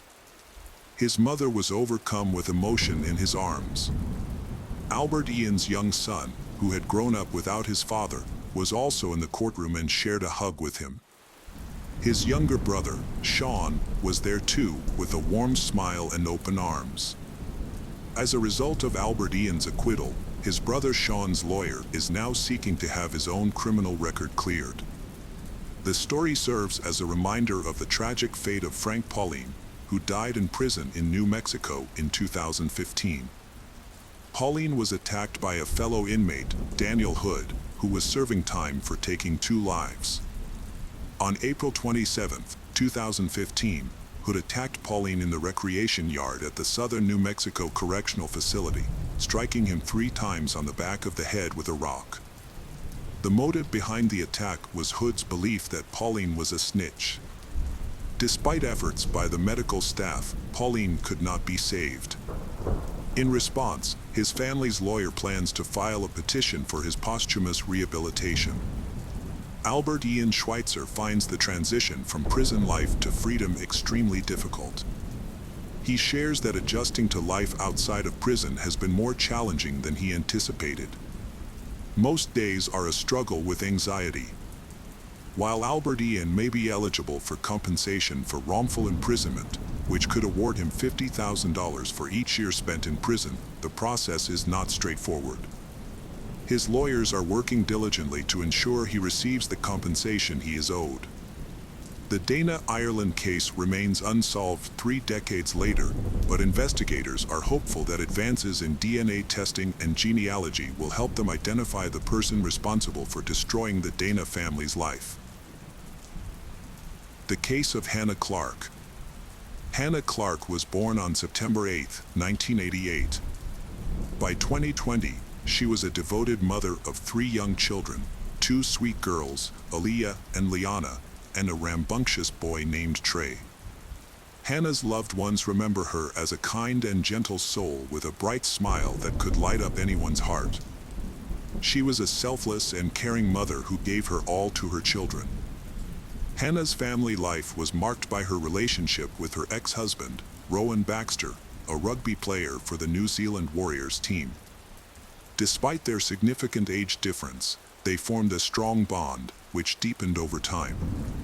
Sue Clark, Hannah's mother, struggled to accept Rowan, but Hannah refused to listen to her concerns. People close to Rowan shared negative opinions about him. Sue, Hannah's mother, had a nagging feeling that something was off about Rowan. She perceived him as arrogant and self-centered, which made her uneasy. She was also concerned about the significant age gap between Rowan and Hannah. When they first met, Hannah was a recent graduate, while Rowan was 31 years old. Additionally, Rowan's past relationships were a worry for Sue, particularly since he was still in the process of divorcing his previous wife and was living with her at the time. When Hannah introduced Rowan to her parents, they questioned him about his ex-wife. Rowan explained that he was staying with her due to their son. Eventually, Rowan finalized his divorce and continued his relationship with Hannah. In 2011, he proposed to her, and she accepted. They got married in Kingsley, New South Wales, Australia. The following year, they had 3 children together. Hannah and her family, including her father Rowan, were passionate about sports. However, Rowan's muscular physique, developed during his professional athlete days, was partly due to steroid use, which led to mental health issues. As a personal trainer, Hannah's approach differed from her father's. She was loved by her clients for her kindness, empathy, and dedication, earning her a loyal following. Rowan's approach to training was unique, but his behavior was marred by aggression and inappropriateness, likely caused by steroid use. This made him a poor trainer, as clients don't need someone who makes them feel uncomfortable. Rowan struggled to communicate effectively with people, which negatively impacted his career and finances. As a result, his wife Hannah had to become the primary breadwinner, which further irritated Rowan. He felt emasculated by her success, as she was doing a better job than he was. Despite their financial struggles, they decided to open their own fitness club. However, this decision was largely driven by Rowan's desire to control Hannah's every move and monitor her whereabouts. Rowan's behavior in the store mirrored his past actions at the gyms where he worked. He often felt the need to assert superiority over women. During a private training session with Sue's mother, he showed his cruel side, acting inappropriately instead of showing respect. He dropped Sue, causing her to hit her head and bleed, and laughed at her clumsiness, showing no sympathy. Despite this alarming behavior, Hannah's parents tried to accept him for their daughter's sake. Rowan's control over Hannah was all-encompassing, and he isolated her from her family and friends. He dictated who she could see and when, and even forbade the children from visiting their grandmother and Hannah from communicating with her brother, whom he disliked. As a result, Hannah felt trapped and enslaved, confined to the walls of her own home. Rowan's behavior towards Hannah was also emotionally and physically abusive. He would demand intimacy from her, and if she refused, he would become enraged, taking out his anger on her and the children. After forcing himself on her, he would then apologize insincerely, attributing his behavior to a burst of passion. Hannah's life was slowly under the constant control and cruelty of her husband, Rowan. Their marriage, once filled with love and passion, had degenerated into a nightmare of fear and submission. Rowan's tyrannical behavior had created a toxic environment where Hannah lived in constant terror of his wrath. Rowan's cruelty was not limited to Hannah, he also targeted their children. While some playful exchanges between parents and children are normal, Rowan frequently crossed the line, intentionally hurting and belittling them. When the children cried, he would mock them, showing no empathy or respect for their feelings. For example, a conflict between Rowan and his daughter Aaliyah turned disastrous when Rowan used excessive force, causing Aaliyah to hit her head. The injury was severe enough to require hospitalization and stitches. Instead of taking responsibility and apologizing, Rowan blamed Aaliyah for the incident. This was not an isolated incident, as Rowan had a history of tormenting his children. As an athlete, he would take ice baths after training, but he would also force his children, including his young son Trey, to sit in icy water, disregarding their tears and pleas for mercy. In the same year, Hannah's life took a drastic turn for the worse. Rowan, who had recently become interested in jiu-jitsu, returned home from a training session one day, still pumped up with adrenaline. Without warning, he physically attacked Hannah, grabbing her throat with a tight grip and uttering terrifying words. Consumed by fear, Hannah didn't immediately recognize that she was experiencing domestic violence. However, this incident was far more frightening than anything she had previously endured. As a result, Hannah made up her mind to leave Rowan at the earliest chance. After reaching out to the police, she provided a detailed account of the horrific experience to the officer. The police officer informed Hannah that forcing an intimate relationship without consent is a form of domestic violence. This conversation was a turning point for Hannah, helping her understand the situation and prompting her to take immediate action. She quickly gathered her children and left for her parents' house, trying to escape the abusive situation. Although their divorce was not yet finalized in November 2019, Hannah made the decision to allow Rowan to spend time with their children. However, she was aware that she had no legal authority to control this arrangement without a court's intervention. Even so, Hannah was still uneasy about leaving the children in Rowan's care. To fix his problem, Rowan was struggling to cope with his emotions and sought help from his church's pastor, Christopher. Christopher was a kind and supportive person who was always willing to listen. However, as Rowan began to open up to him, Christopher noticed some disturbing traits. Rowan had a desire for dominance and control, which he occasionally revealed when his confidence faltered. During one of these moments, Rowan confessed to Christopher that he was aware his actions were wrong and wanted to change, but didn't know how. Rowan's admission was a crucial step towards reform, and Christopher's guidance could have been instrumental in helping him. However, before progress could be made, a shocking event occurred. Hannah and her children were walking down the street when Rowan suddenly appeared out of nowhere, grabbed their daughter Lion, and disappeared. Hannah's life was turned upside down by unbearable anxiety and fear for her daughter Lion's safety. For 2 agonizing days, she had no idea where Lion was, and her distress grew by the minute. Hannah turned to the police, who launched a search and eventually found Lion safe and sound with her father. Although Lion was unharmed, the traumatic experience left a lasting impact on Hannah. The police, recognizing the danger that Hannah and her children faced, urged her to file a police report against her ex and obtain a protection order. However, despite the problems her ex, Rowan, had caused, he still had joint custody of the children, which he used to continue manipulating and abusing Hannah. After a meeting with Rowan, the children were returned to Hannah's parents. However, before leaving, Rowan attempted to humiliate Hannah by displaying pictures of her in her underwear on his car, in plain sight of their children. Hannah, enraged, tried to remove the photos, but Rowan responded violently. He grabbed her shoulder, twisted her arm, and punched her in the face, splitting her lip. The attack was only stopped when Hannah's mother, Sue, intervened. As Rowan drove away, he yelled insults.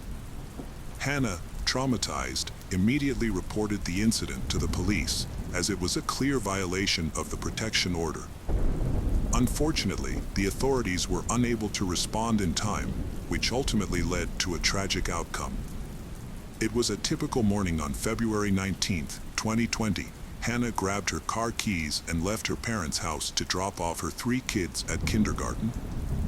Hannah and her children got into the car, but before they could leave, Rowan jumped in, causing Hannah to become frightened for their safety. She tried to calm Rowan down, but he was furious and began yelling threats and ordering Hannah to start the car and drive away. Hannah carefully drove off, trying not to escalate the situation. As she turned onto Raven Street, the car stopped. In a desperate and vengeful act, Rowan grabbed a canister of gasoline from under the car seat and drenched Hannah and her children with it. Michael ZCK, who happened to be nearby, witnessed the horrific scene. He said that earlier that morning, he had heard a car pull up outside his house. Hannah, frantic and pleading for help, screamed that Rowan was trying to kill her and pouring gasoline all over them. As Hannah begged for mercy, Rowan refused to let her go, his face twisted in a rage. Michael rushed to the car and was met with Rowan's emotionless face, holding a lighter in his hand. In the next moment, the car erupted in flames. The explosion was followed by blood-curdling screams, a deafening ringing, and then an eerie silence. Luckily, Hannah had narrowly escaped the inferno, but was left with severe burns and bleeding. Frantically, she pleaded for assistance, not for her own suffering, but for her children who remained trapped in the blazing car. A car happened to drive by, and a doctor who was not on duty stopped to offer assistance. Seeing Hannah's distress, the doctor rushed to her side. Meanwhile, Michael intervened quickly, grabbing a hose from his house to try and extinguish the flames. However, the fire was too intense, and it engulfed the entire car, leaving no hope of rescuing the children. The doctor and Michael yelled at Hannah to take cover and get away from the fire, but she was too consumed by grief to hear them. With growing desperation, Michael rushed to the car to rescue the children, but the intense flames and scorching heat thwarted his efforts. Hannah lay on the road, her body badly burned, repeatedly begging for someone to save her children. At that moment, no one grasped the full extent of the tragedy. Hannah's body was severely burned, with over 97% of her skin damaged, except for her feet. Despite her excruciating pain, Hannah's thoughts were consumed by her children, who were now left vulnerable and unprotected. Hannah's badly burned body left police doubting her survival chances. Yet, she refused to give up. With fierce determination, she provided a crucial testimony.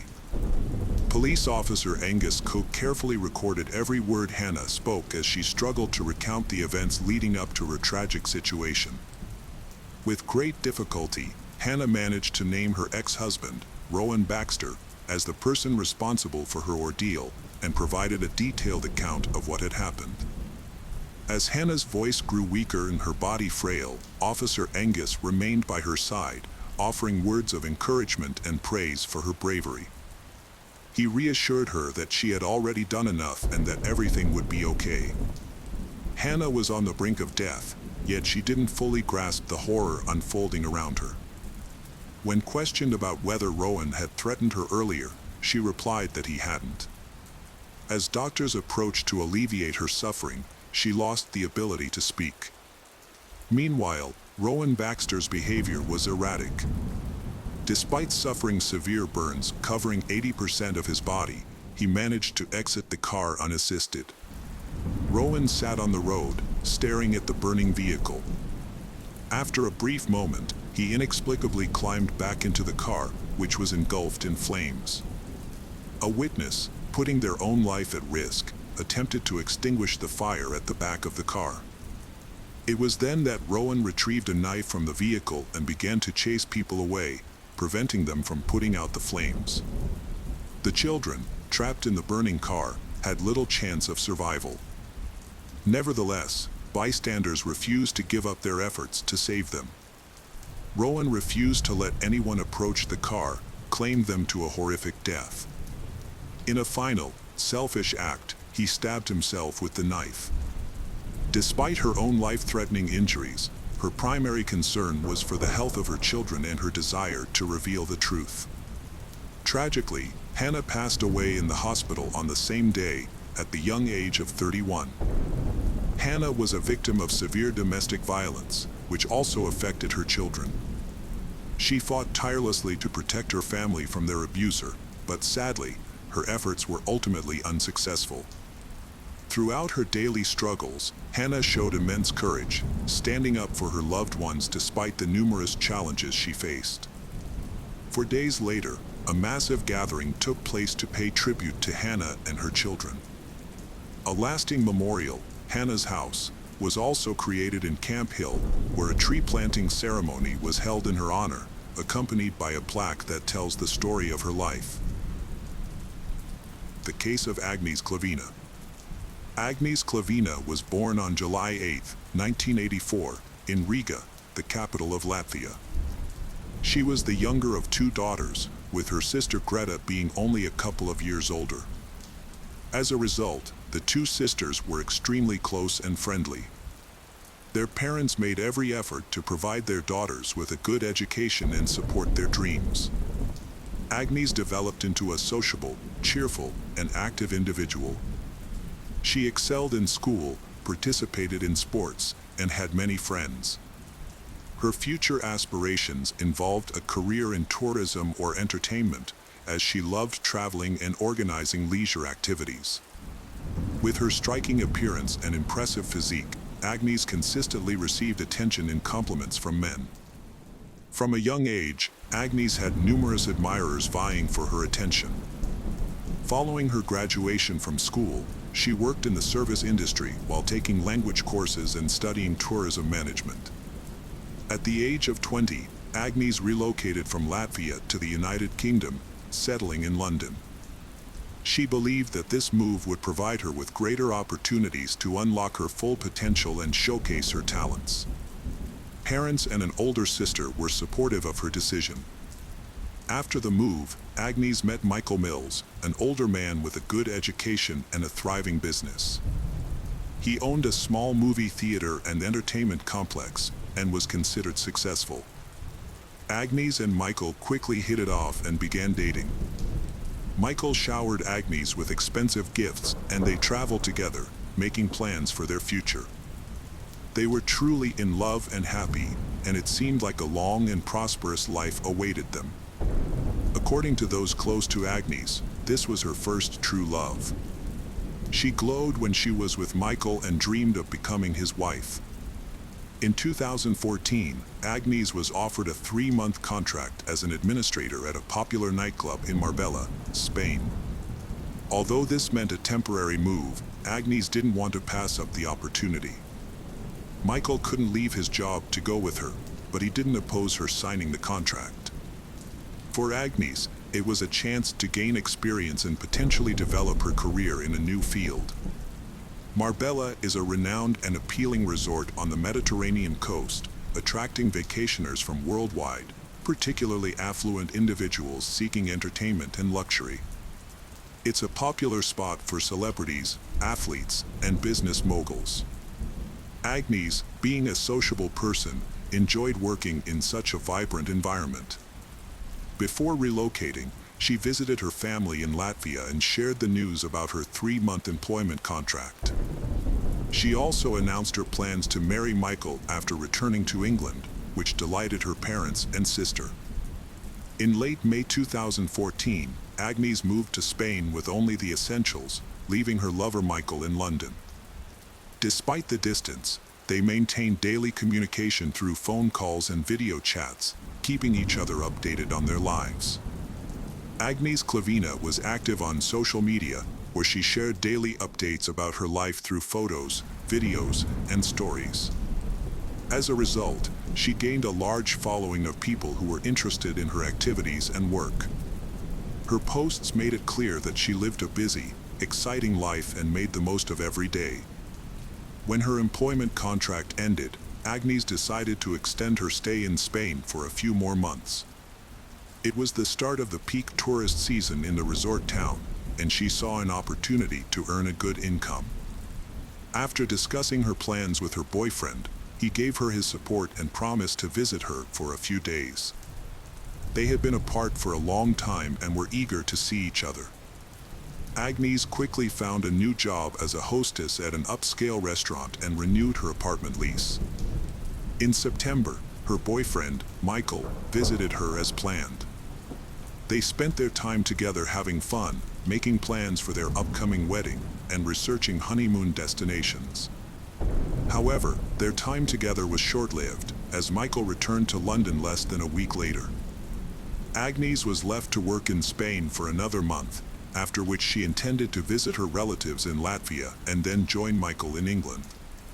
Unfortunately, these plans were not meant to be fulfilled. On September 6th, Agnes went to the Costa del Sol nightclub with her friends. She had told her fiancé about her plans earlier, and he didn't object. At the club, they took pictures and had a good time, with Agnes posting some photos online that night. People who saw her that night remember Agnes wearing a short dress and carrying a small white handbag. As the night ended, Agnes told her friends she wanted to stay a bit longer and would take a taxi home. Her friends weren't worried because Agnes was responsible and hadn't had much to drink. As her friends left, Agnes was talking to a man who had bought her a cocktail. He seemed to be trying to win her over. After that, Agnes disappeared. Despite being in a crowded nightclub, no one saw her leave or knows where she went. The day after Agnes went missing, she failed to show up at work and her phone was turned off. Concerned colleagues and friends alerted the authorities, but the police were slow to act on their missing persons report. As the evening drew in, Michael, Agnes's worried fiancé, contacted her mother, explaining that he had been unable to reach Agnes all day, which was unprecedented. The following day, Agnes's parents and fiancé attempted to file a missing persons report with the Spanish police. However, they were informed that the report would only be considered if it was made in person. Consequently, Agnes's family and Michael flew to Marbella and filed the report 5 days after her disappearance. The investigation began with a search of Agnes's rented apartment. The property appeared as if Agnes had simply stepped out for a short time, with her belongings, including documents, money, and valuable jewelry, still intact. The fridge was stocked with prepared food, and several outfits were laid out on the bed, suggesting that Agnes had chosen what to wear to the club on her last night out. It was clear that Agnes had not returned to her apartment since leaving with her friends. Agnes's phone was switched off, and she stopped posting on social media. She also wasn't responding to any messages. At this point, the police started investigating her disappearance, but a significant amount of time had already passed. Her friends and family created flyers with her picture and distributed them across the city, asking for help in finding her. The media soon picked up the story, and Agnes's disappearance was featured on TV news and the front pages of local newspapers. The investigation advanced after police analyzed CCTV footage from inside and outside the entertainment venue. Although the files had been deleted, specialists were able to recover them. A parking lot exit camera recording showed Agnes being led out of the club around 6 a.m. by a man, apparently against her will. A closer examination of this footage, the last to show Agnes alive, revealed more disturbing details. A man of large build was leading Agnes, gripping her tightly around the waist. Agnes appeared frightened, attempting to break free several times and speaking emotionally. Despite her struggles, the man persisted, eventually forcing her into a Mercedes A63 with tinted windows in the parking lot. At the moment the large man pushed Agnes into the cabin, another man was already inside, while the first man went to the driver's seat. Agnes managed to open the door and tried to escape, but the doorman, standing next to her, intervened. The driver gestured and spoke, and the doorman pushed Agnes back into the car. The driver then handed the doorman something, likely a cash reward. About 6 minutes after Agnes entered the car, her phone was turned off and never turned back on. The vehicle's movement couldn't be tracked due to a lack of CCTV cameras. It became clear that the men in the cabin were the last to contact Agnes. The case was shrouded in secrecy from the start, with investigators signing non-disclosure agreements and information withheld from the press and Agnes's loved ones. 6 months after the incident, Agnes's relatives were shown footage from the club's cameras, which revealed the identities of the 3 men who had last been in contact with Agnes. The large man who forcibly removed her from the club and pushed her into a car was identified as Wesley Capper, the son of a wealthy and influential British millionaire. Also in the car were Craig Porter, a longtime friend of Capper's with no fixed occupation and a history of police attention, and Sean Usman, a dark-skinned doorman. During interrogation, Porter and Usman both claimed they were innocent, stating that Agnes had entered the car voluntarily. Capper's account was that he and a friend had spotted Agnes, a beautiful blonde, at the club and approached her to strike up a conversation.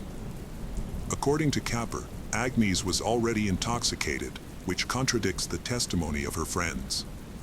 However, when offered a drink, she did not refuse. Capper then suggested continuing the party at his luxurious country house, and Agnes allegedly agreed. Agnes reportedly changed her mind about attending a private party at Wesley's house while already in the car. She asked to be dropped off on a dark stretch of road, saying she would take a taxi home. According to the driver, he dropped her off at the requested location, which had no streetlights or CCTV cameras. However, Craig Porter, another passenger, couldn't confirm or deny this account because he was also heavily intoxicated and didn't recall when Agnes was in the car.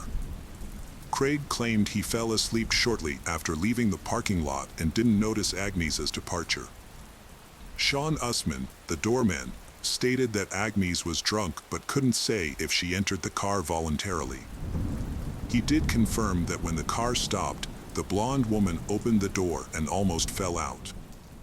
Then, at the driver's request, the doorman slammed the car door shut, burning a substantial tip. When questioned, Usman said he didn't believe Agnes was trying to escape by jumping out of the car while it was moving.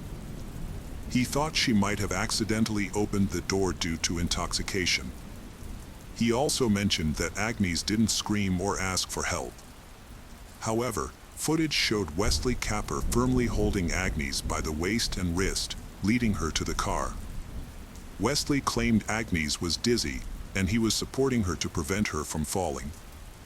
Later, investigators discovered another suspicious video taken at Soto Grande in southern Spain's Puerta de la Duquesa port. The video, dated September 10th, 4 days after Agnes's disappearance, showed Wesley, Craig, and 2 other men boarding John Capper's luxury yacht. They were carrying a large, heavy-looking suitcase and a rolled-up carpet. When the company returned to Puerta de la Duquesa port a few days later, they had no luggage. After watching the footage, Capper claimed that he and his friends sailed to Ibiza for fun. According to him, the suitcase contained their belongings, and what investigators thought was a carpet was actually bedding. However, he couldn't explain what happened to it afterward.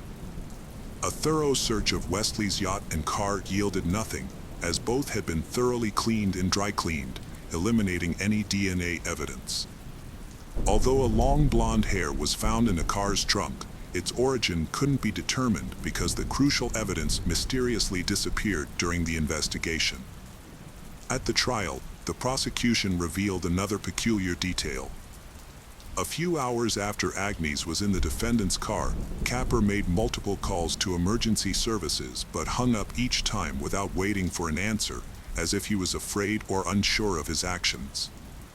Capper explained that he was drunk and made the calls randomly. The Clavin family's lawyer believed Agnes had been dead for some time, with her body likely on the seabed in the suitcase brought onto the yacht by the suspects. He also thought the case was intentionally delayed, allowing the suspects to eliminate any incriminating evidence. A year and a half after Agnes vanished, Capper, Porter, and Usman were in court, accused of holding her against her will and forcing her into a car.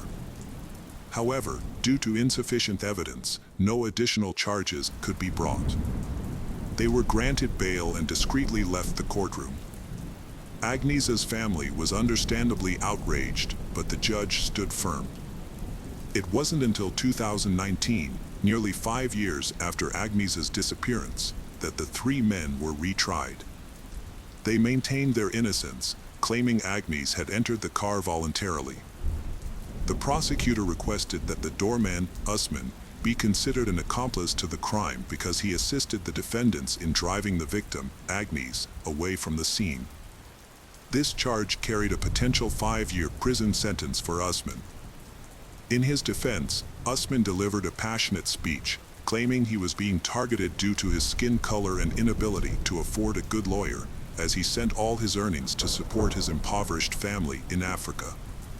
In contrast, the lawyers for Capper and Porter argued that their clients were only guilty of convincing Agnes to get into the car, not of forcing her to do so. According to their version of events, Agnes was dropped off on the road at her request and was waiting for a cab to go home. They suggested that, while intoxicated and unable to defend herself, Agnes might have been kidnapped and killed by someone else. The judge's verdict shocked and outraged the family of the missing young woman because none of the defendants received significant punishment. Usman was acquitted of all charges, while Kappa received a 2-year sentence for taking advantage of Agnes's intoxication to persuade her to get into his car. Porter was sentenced to 6 months for his role in the incident. However, both men received suspended sentences and did not serve any time in prison. Instead, they paid Agnes's family a compensation of 101,000 sterling, which was seen as a paltry sum. Agnes's family was disappointed with the outcome and appealed the decision. It was later revealed that both defendants had broken the law again while awaiting the court's decision. Capper, who was under the influence of alcohol and drugs, hit and killed a woman with his car and fled the scene.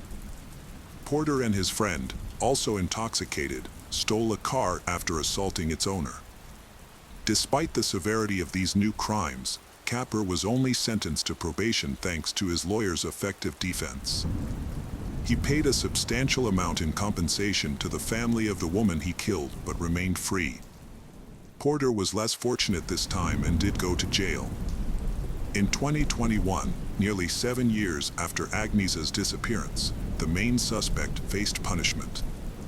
Wesley had spent years living a self-destructive lifestyle, excessively consuming alcohol and illicit substances, which severely impacted his health. He was hospitalized and, after seeming to recover, suddenly suffered a stroke. Capper passed away on July 26, 2021, at the age of 44.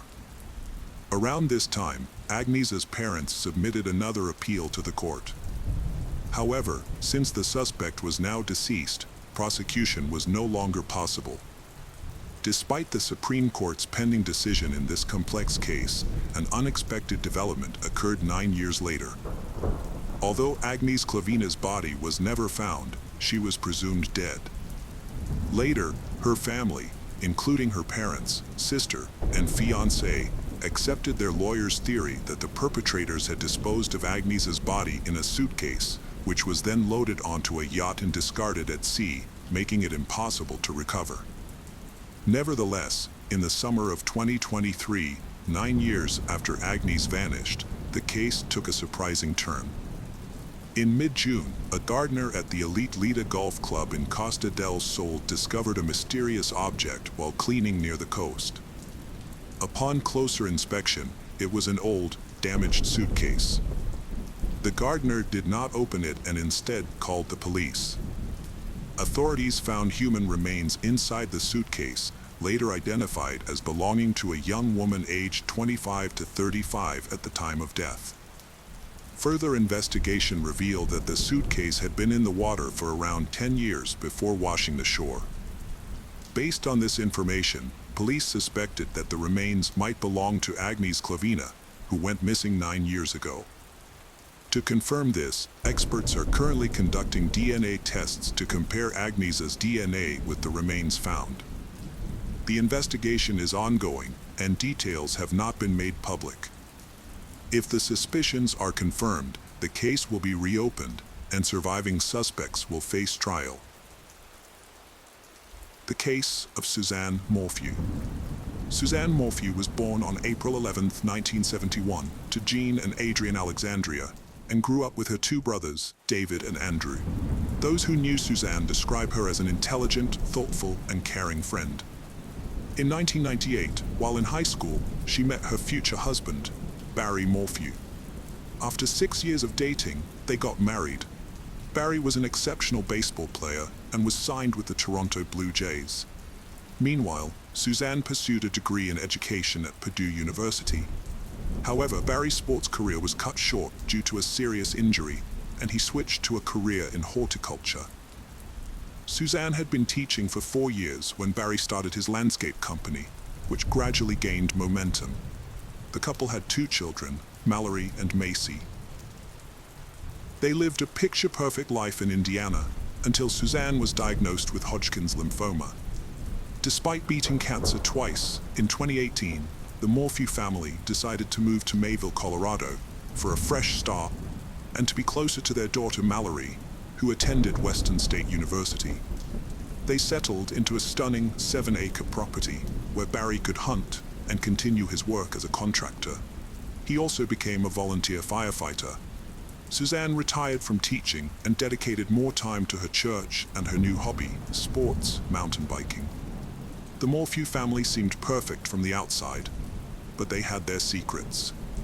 It wasn't until May 10th, 2020, that their problems came to light. That Mother's Day started off like any other at the Morphew residence. Barry and their daughters left the house, leaving Suzanne alone. Barry claimed he had a landscaping appointment in Broomfield, 3 hours away from Mayville by car. Meanwhile, the girls went on a camping trip. Barry and the girls planned to return home that evening to celebrate Mother's Day with Suzanne. However, when they didn't hear back from her, they started to worry. The girls sent her a message to wish her a happy Mother's Day, but got no response.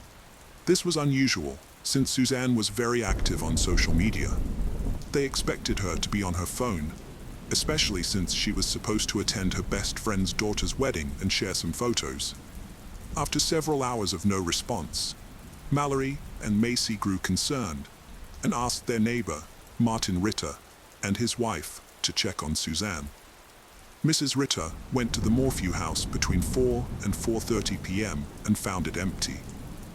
Barry's wife called him to explain the situation, and he advised her to check if Suzanne's mountain bike was still at the Morphew residence.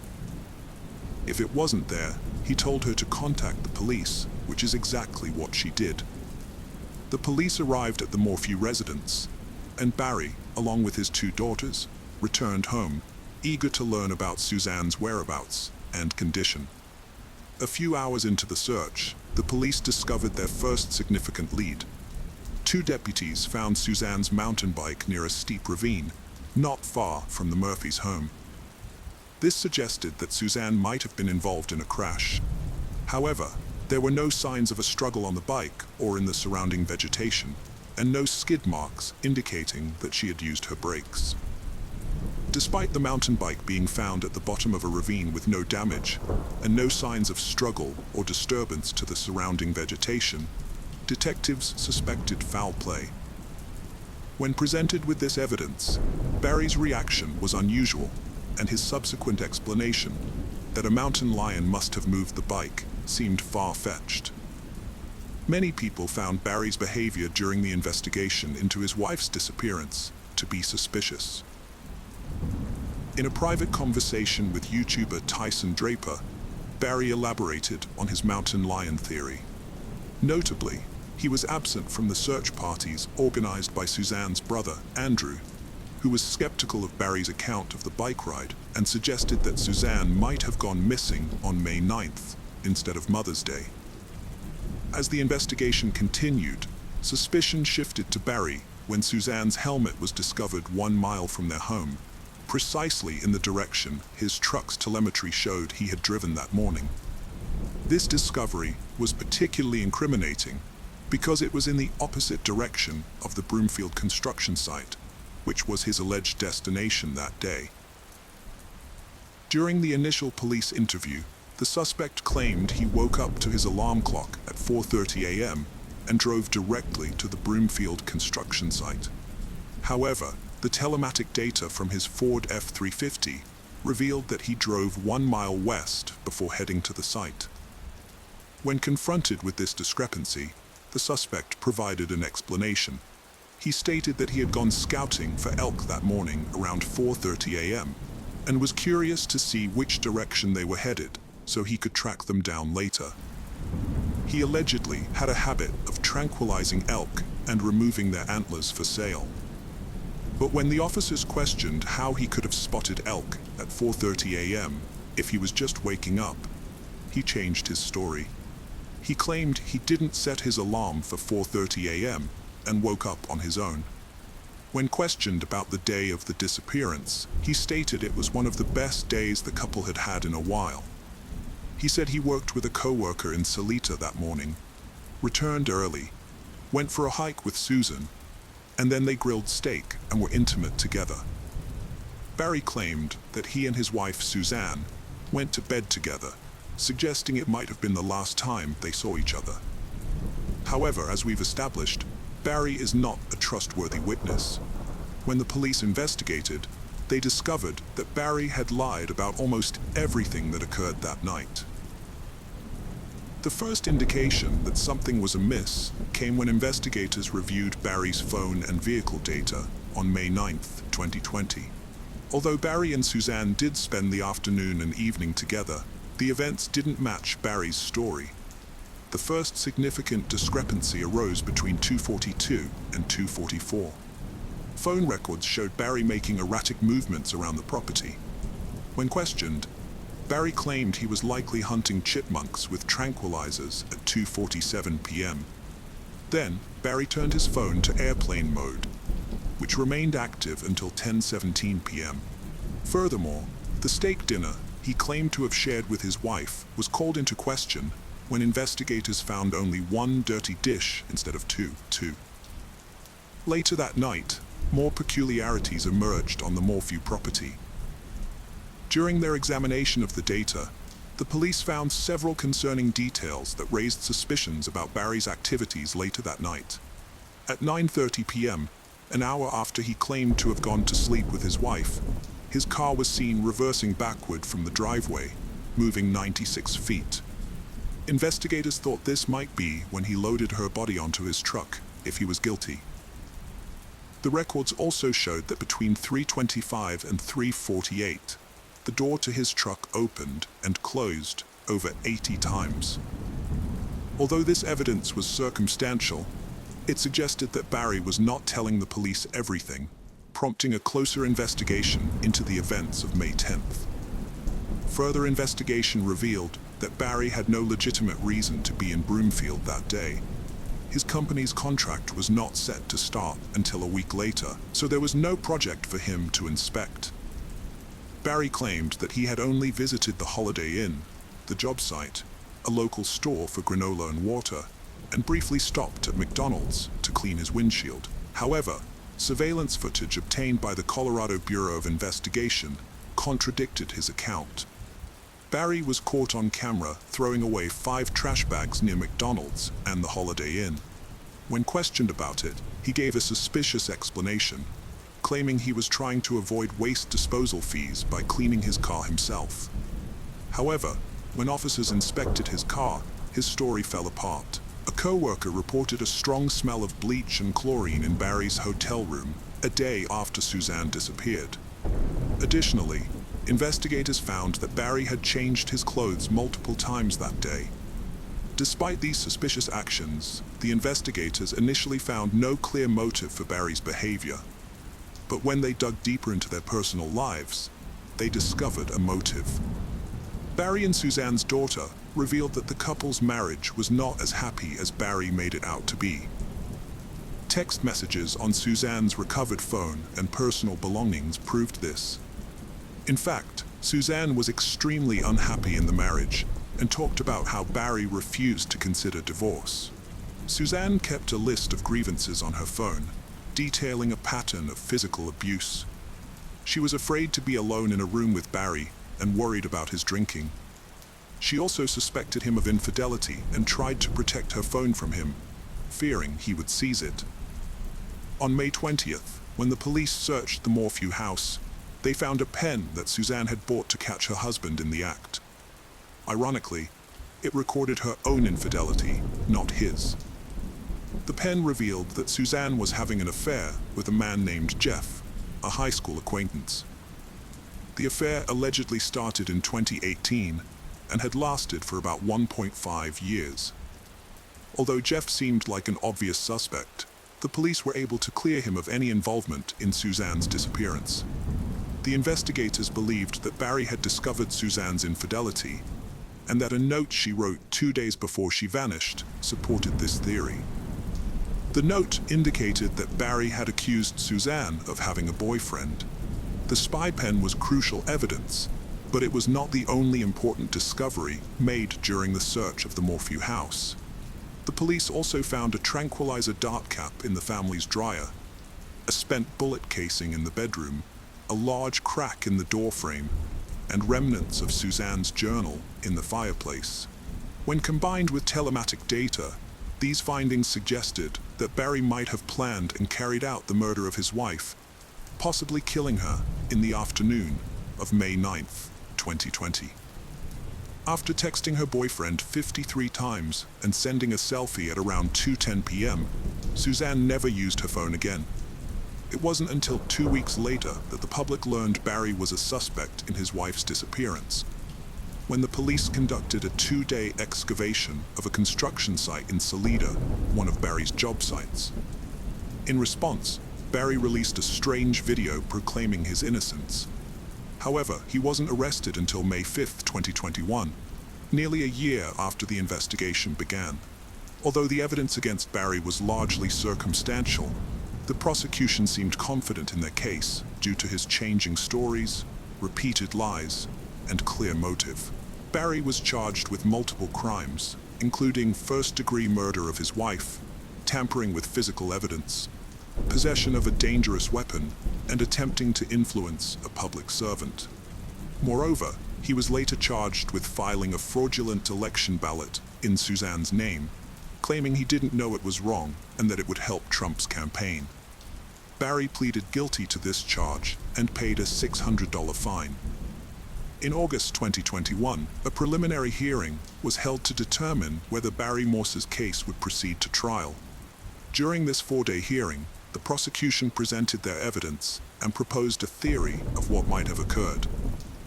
According to the prosecution, Barry murdered his wife on May 9, 2020, then dismembered her body in a hotel room.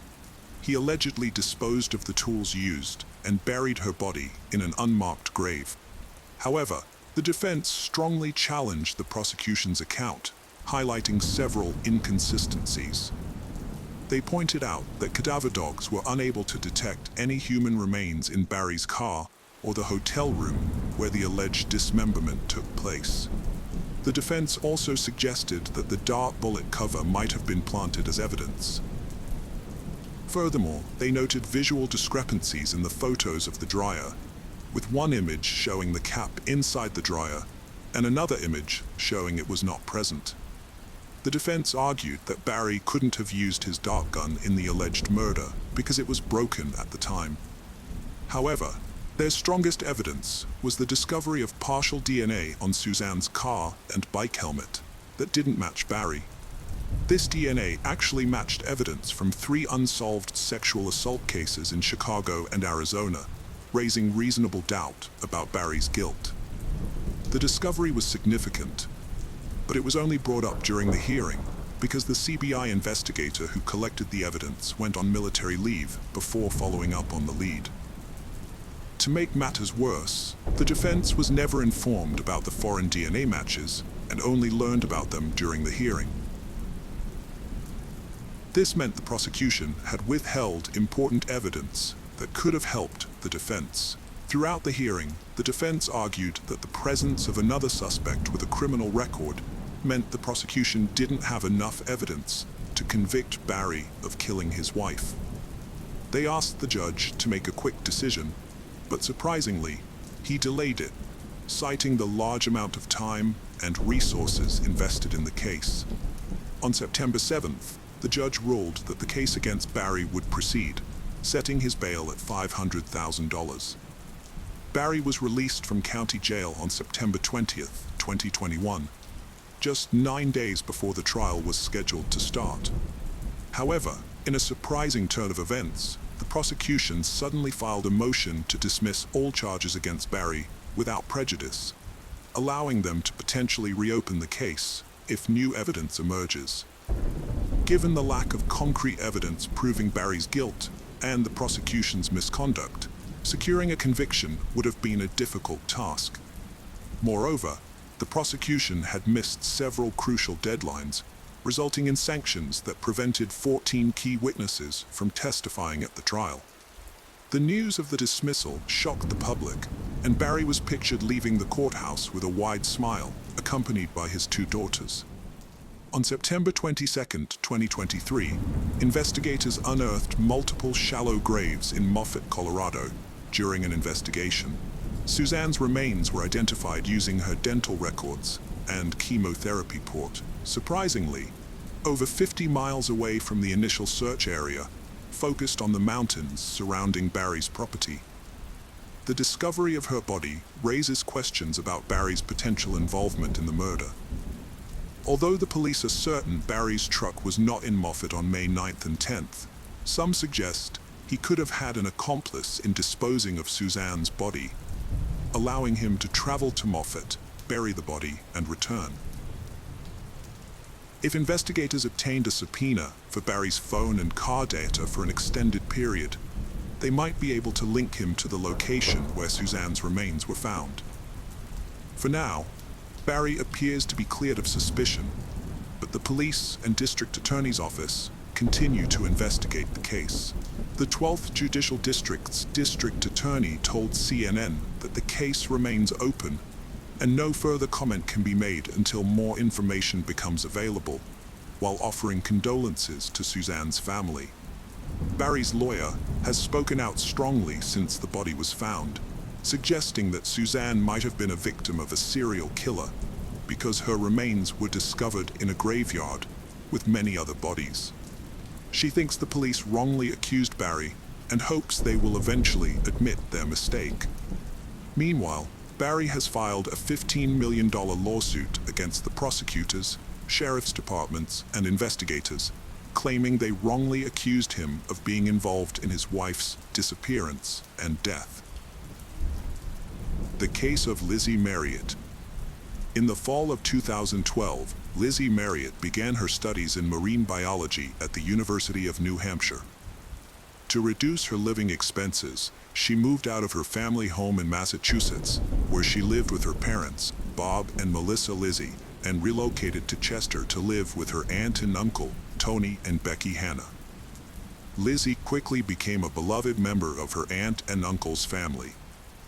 She had a passion for marine animals, which led her to pursue a degree in marine biology. Although she was now 2 hours away from her parents, they remained close and kept in regular contact. Lizzie was known for her kind, gentle, and sweet nature, which made her a favorite among those who knew her. Lizzie's aunt recalled that whenever Lizzie came home, she'd exclaim, "I'm home," and it filled their hearts with joy. Lizzie was thriving in her new life, with new opportunities opening up in her free time. She had found a job at Target, where she quickly fit in and earned respect from her colleagues. That's where she met Kate McDonough, an 18-year-old who quickly became a close friend. They girls often hung out after work, and one day, Kate invited Lizzie over to her apartment. On subsequent invitations, Lizzie was happy to accept. Lizzie and Kate planned a cozy evening with dinner and a movie on October 9th. However, Kate's boyfriend Seth joined them, bringing a lively atmosphere. Seth was a man of many talents, with a theater arts background and a black belt in karate. Lizzie's family and friends expected a fun evening together. When she failed to return home at the agreed-upon time, her relatives initially thought she might have stayed overnight at a friend's place and then headed to university. However, when she didn't show up the next day, her aunt and uncle grew concerned and contacted her parents, who were also unaware of her whereabouts. Lizzie's parents immediately drove to Chester, reporting their daughter's disappearance to the police along the way. The investigation began, and the police questioned everyone who knew Lizzie, but her relatives had no idea where she had gone. Fortunately, a friend named Nate revealed that he thought Lizzie might be with Kate McDonough. Nate asked Kate if she had seen Lizzie. Kate replied that she hadn't. Detectives began investigating the new information provided by Nate. In the meantime, they discovered that her bank accounts showed no activity and her phone was dead. This led them to rule out the initial theory that she might have been involved in an accident. Shortly after, her car was located. After interviewing her friends and co-workers, investigators gathered some information about Kate and her boyfriend, Seth. Lizzie and Kate's acquaintances have noticed they spending increasing amounts of time together, despite their vastly different personalities. Outwardly, Lizzie is sociable and compassionate, whereas Kate is known for being rude. The reason behind their close relationship remains unclear. Lizzie was once a cheerful person, but after meeting Seth, she changed. Her co-workers noticed a difference, and she distanced herself from relatives who disapproved of Seth's behavior. They started dating when Lizzie was 17 and moved in together in Dover, New Hampshire, after she turned 18. On October 12th, authorities questioned Kate and Seth separately, but at the same time. This tactic helped investigators gather more information. For 2 hours, Kate consistently denied ever having met Lizzie on October 9th, but then she stopped cooperating completely with the investigation. Seth, on the other hand, was more open with the details. He contradicted Kate's account, saying that Lizzie was actually at their place on the 9th. Seth described the events of that day, saying that he, Kate and Lizzie watched a movie together, played strip poker, and then engaged in a consensual threesome. However, the situation becomes tragic when things don't go as planned. Lizzie accidentally dies while tied with rope. Too shocked and afraid of being misunderstood, Seth and Kate decided to dump Lizzie's body into the Piscataqua River on Pierce Island. After being questioned for 11 hours, Seth accompanied police to the location and reenacted how he and Kate threw the body off the cliff. Lizzie's parents doubted Seth's account of her death, insisting she was in a loving relationship with Brittany and wouldn't cheat or take her own life. They urged police to find her body for a proper burial. The search continued with volunteers and a detective, but strong river currents made it possible her body was swept to the Atlantic. The investigation into Lizzie's death continued with a search of Seth's apartment. Detectives found the apartment cluttered and disorganized, with evidence of Seth's interest in occultism and black magic. A search of the surrounding area turned up a bag in a trash container containing black leather gloves, a sweatshirt, and men's underwear with DNA from both Seth and Lizzie, confirming their intimate relationship. The sweatshirt was identified as Lizzie's by her family. Later, Kate McDonough confirmed some of his account. According to Kate, she, Seth, and Lizzie spent the evening of October 9th watching a movie and playing strip poker, which eventually led to a consensual intimate encounter involving rope bondage, which Lizzie had agreed to. Lizzie Marriott was having a good time until she suddenly had a seizure, suffocated, and lost consciousness. She stopped breathing when Seth and Kate lifted her up. Kate thought it was an accident, but an unexpected witness's testimony took the investigation in a new direction. A young woman visited the police station, claiming to have crucial information about the Lizzie Marriott case and requesting to speak with the lead detectives. During the conversation, she introduced herself as Catherine Fish, Seth Mella's ex-girlfriend. Her statements implied that Seth was capable of murder. She revealed that Seth had once confided in her about a fantasy in which he took someone's life. To understand Catherine's testimony, it's essential to examine her past relationship with Seth. They met 10 years ago, and initially, Seth seemed attentive and caring. However, during their first intimate encounter, Catherine discovered Seth's interest in BDSM. Seth initially seemed great, but he revealed a cruel and controlling side over time. He didn't tolerate disagreement or boundaries. After sharing dark fantasies, kinda felt trapped and scared, especially when Seth physically attacked her, grabbing her throat and refusing to let go despite her pleas. This incident shattered her illusions about their relationship. After moving to a new city, kinda felt isolated and alone, dependent on Seth. As his behavior escalated, he introduced other women, proposing a polyamorous relationship. Kinda felt trapped, afraid to leave due to Seth's controlling behavior. It took months for her to gather the courage to escape the toxic relationship.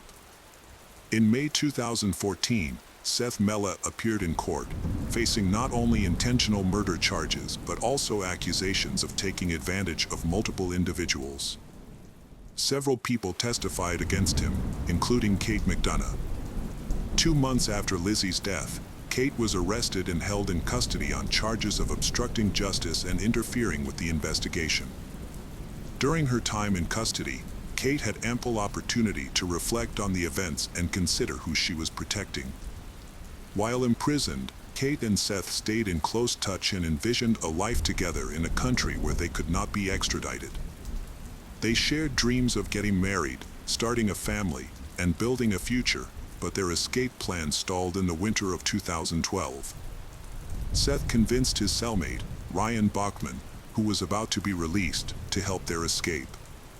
The plan was for Ryan to use his bank account to withdraw money, buy drugs, and sell them to increase their initial investment. They intended to use the money to purchase guns, 2 cars, explosives, and a boat. Ryan had different intentions and chose to keep the money for himself, causing Seth to give up on their plan to escape. Meanwhile, authorities became aware of their scheme. Seth wrote to Kate and hinted at a reunion in the afterlife, suggesting he believed in its existence. This could imply that Seth was vaguely suggesting Kate should consider ending her life to join him in the afterlife. As time passed, Kate's thoughts became clearer, allowing her to make a more rational decision when the prosecutor's office presented her with a favorable deal in 2014. Under the agreement, Kate was required to reveal the truth about the events that occurred on the evening of October 9th, and in return, her potential 20-year prison sentence was significantly reduced to 3 years. This offer was especially beneficial in light of the circumstances that later came to light during the investigation. As part of their agreement, Kate acknowledged that she was deeply intimidated by Seth and followed his instructions without hesitation. Over time, Seth had slowly stripped Kate of her autonomy and stifled her ability to make decisions for herself. Approximately 6 weeks before the tragic event, Seth had asked Kate to arrange a threesome with someone else while she was away on a 10-day theater tour, but Kate was unable to find someone to participate. Over time, Seth's messages to Kate became increasingly aggressive, transitioning from giving her instructions to making threats. He warned her of severe consequences if she didn't meet his demands, which included bringing a friend to participate in his plan. Kate invited Lizzie to visit her at home, and Lizzie agreed because she trusted Kate and had been to her place before. However, Kate didn't tell Lizzie that Seth would also be there, as she knew Lizzie might be hesitant. Seth had seen Lizzie's photos and was eager to meet her. On October 9th, Seth arrived at Kate's apartment at 9 p.m. At first, Kate and Lizzie chatted together, and Seth joined in later, initially creating a light-hearted atmosphere with his jokes and friendly demeanor. As they watched a movie, Seth suggested playing strip poker, dimming the lights to create an intimate setting. Lizzie began to lose the game, eventually ending up in her underwear. In another round, Seth suggested kissing Kate, but she refused, explaining that she was in a committed relationship and found the idea unpleasant. Seth suggested leaving Lizzie alone, but she refused. He retrieved a rope and gloves from his room, returned, and strangled her with the rope before she could react. After killing Lizzie, Seth committed a further act of violence against her body. His girlfriend, Kate, was present but did not intervene, claiming she was too scared to act. She feared that she would become the next victim if she tried to help. Later, at around 1 a.m., Seth and his girlfriend wrapped Lizzie's body in tarpaulin and placed it in a suitcase. They then transported the suitcase to Lizzie's car and drove to Pierce Island by the river. From the observation deck, they removed Lizzie's body from the suitcase and threw it off the cliff. After the incident, Kate and another person cleaned up inside her car. Then they drove to the campus parking lot, where Kate parked her vehicle. From the parking lot, they walked a 10-mile distance to Kate's home. The experience left Kate severely shaken, and she went into shock.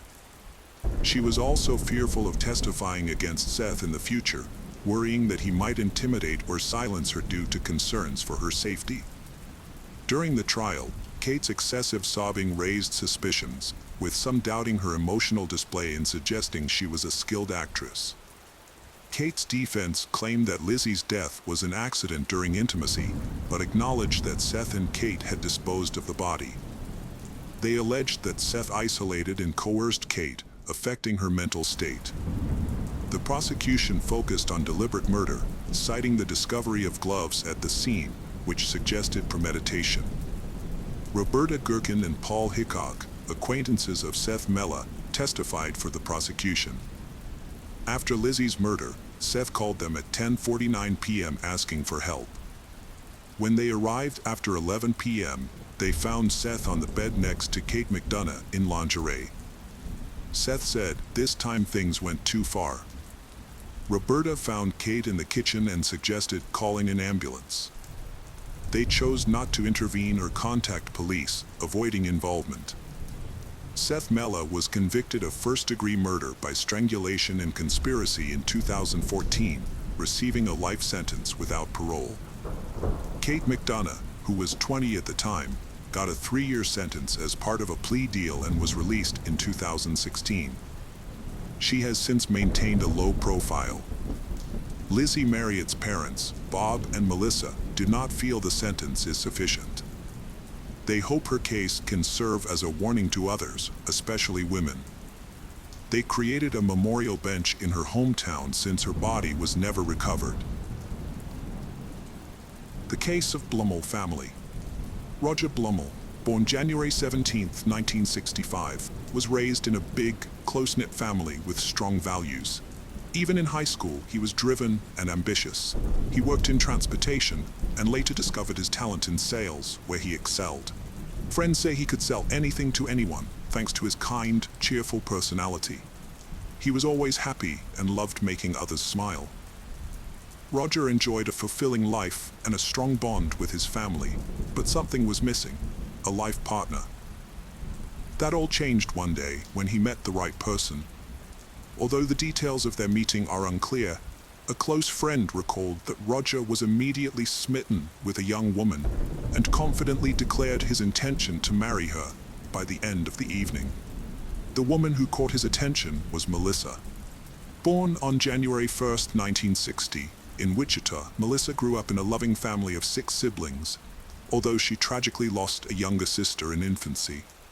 Melissa was a kind, diligent, and helpful person who always put others before herself. She started her career as a bank cashier and worked her way up the ranks, earning promotions through her dedication, teamwork, and strong work ethic. Her career was marked by success, ultimately leading to her appointment as vice president of the bank. The first meeting of Roger and Melissa marked the start of a lifelong partnership between 2 kindred spirits, who tied the knot in 1991. On the surface, the Blumels seemed to have it all. Melissa's rapid rise through the banking ranks, while Roger's charisma enabled him to successfully launch his own business venture. With a natural talent for bringing people together, Roger thrived on sharing good times with friends and spreading joy to those around him. In Melissa, he had found the ideal partner to share in his adventures. What's more, the couple's strong sense of social responsibility drove them to participate in and contribute to various charitable, sporting, and community-driven initiatives in their locality. The Blumel had an idyllic life, but it lacked one thing: a child to bring laughter and joy. After years of trying to conceive, they decided to adopt. A social worker introduced them to Kesha, who was putting her 2 sons, Tony and Chris, up for adoption. The Blumel wanted a closed adoption, but Kesha preferred open. In the end, the Blumel approach won, and Tony and Chris became part of their family, starting a new life. Tony was amazed by daily dinners. The kids quickly adapted, thriving in elementary school and beyond. They excelled in high school, making diverse friends and starring in sports like wrestling and football. Tony's wrestling prowess earned him 2nd place in a division competition, promising a bright future for the family. Tony's family life took a drastic turn for the worse during his senior year of high school. Until then, he had been a model child, but suddenly he became rebellious and constantly clashed with his parents, resentful that they favored his younger brother, Chris. He started drinking, breaking curfews, and even smoking marijuana, causing chaos at home and making it seem like all hope was lost for him to get back on track. Tony had always dreamed of joining the United States Air Force after graduating, but his new behavior ruined his chances. In 2013, he was arrested for a violent offense, and then again for driving under the influence, which meant his records would prevent him from pursuing a career in military aviation. Tony's life spun out of control after these events, lacking direction after high school. He shunned education and jobs, preferring to sleep in and get high on cannabis. Melissa lived in fear of his violent outbursts, and there was another secret the family didn't know. Since 2013, Kesha contacted her biological sons on social media. Tony was excited to reconnect, but Chris seemed unreceptive. Kesha was devastated after giving them up, relieved they were with a good family together. Reconnecting with Tony thrilled her, but she resented the family for allegedly turning Chris against her. Moreover, when Kesha learned about Tony's troubles with his adoptive parents, she saw an opportunity to reconnect with her son and swiftly extended an invitation for him to visit her.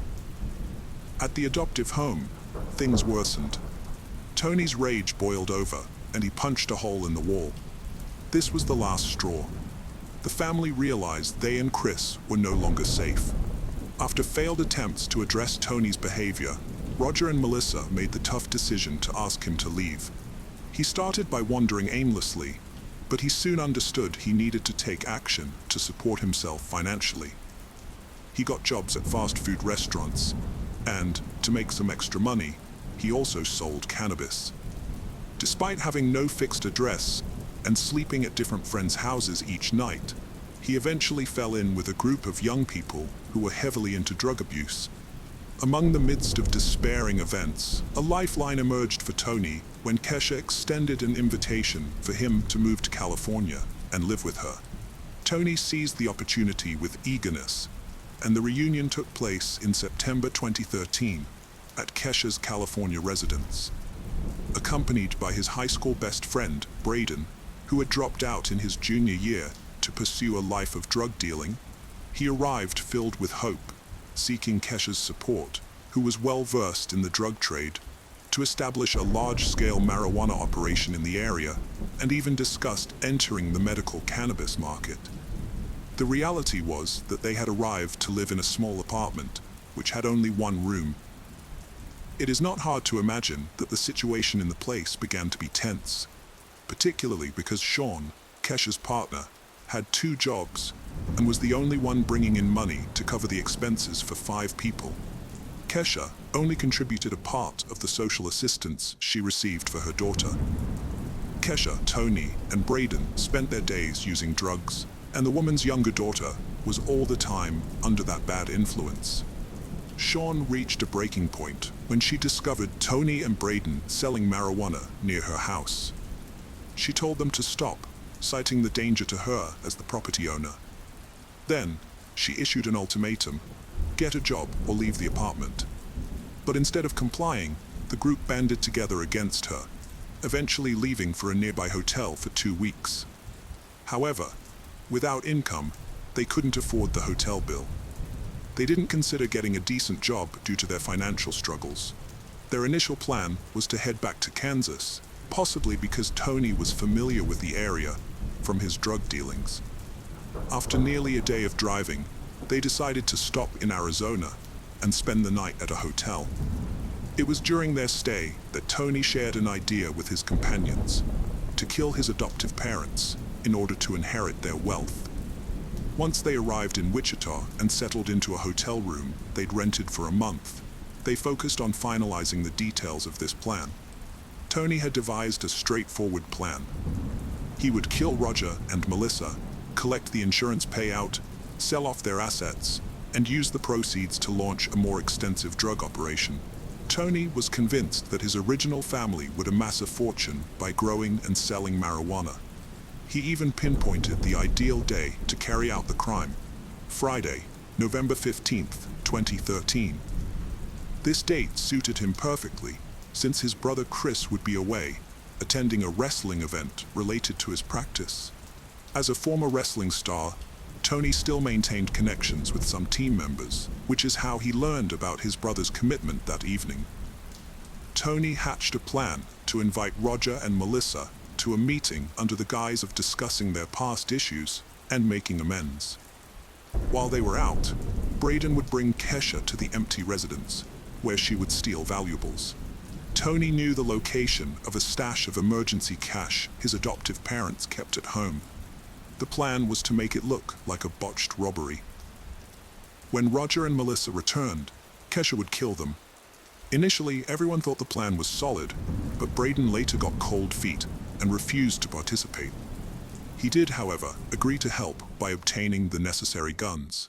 As an alternative, he suggested his friend Andrew, a former high school acquaintance, who could drive Kesha to the residence and play a supporting role in the crime. Braden obtained 2 pistols from other criminals as promised. It's worth noting that there was never any plan to share the money with Andrew, who was hired to drive and provide backup for Kesha during the robbery in exchange for $11,000. Kesha would ultimately be the one carrying out the heist. In early November 2013, Kesha shared a photo on social media of herself with Tony, accompanied by a caption that read, "A bond that cannot be broken." Then, on Friday, November 15th, Tony's prediction came true. His adoptive parents agreed to meet with him, just as he had foreseen. The encounter took place peacefully. At the Blumels' house, a completely different scenario unfolded. Following Roger and Melissa's departure for the meeting, Kesha and Andrew snuck in, broke into the garage, and started searching through the house. They seized the chance to steal some small valuable items and the cash the couple kept on hand for emergencies. With the first part of their plan accomplished, Kesha and Andrew concealed themselves near the secluded residence, lying in wait for their victims to return. Tony called, saying his meeting ended and he was dropped off at the hotel. The wait was short. As the Blumel vehicle stopped, 2 attackers emerged. Kesha stood by Melissa's side. Andrew aimed at Roger. Melissa, still shocked, recognized the mother of the adopted children. She barely said, "Oh my God, Kesha," before a shot to the head made her collapse. Roger, frantic, tried to help his wife. Kesha approached, gun aimed at him, but it jammed. She tried again. Roger frozen in shock beside his wife's body. The gun finally fired, and he collapsed next to her.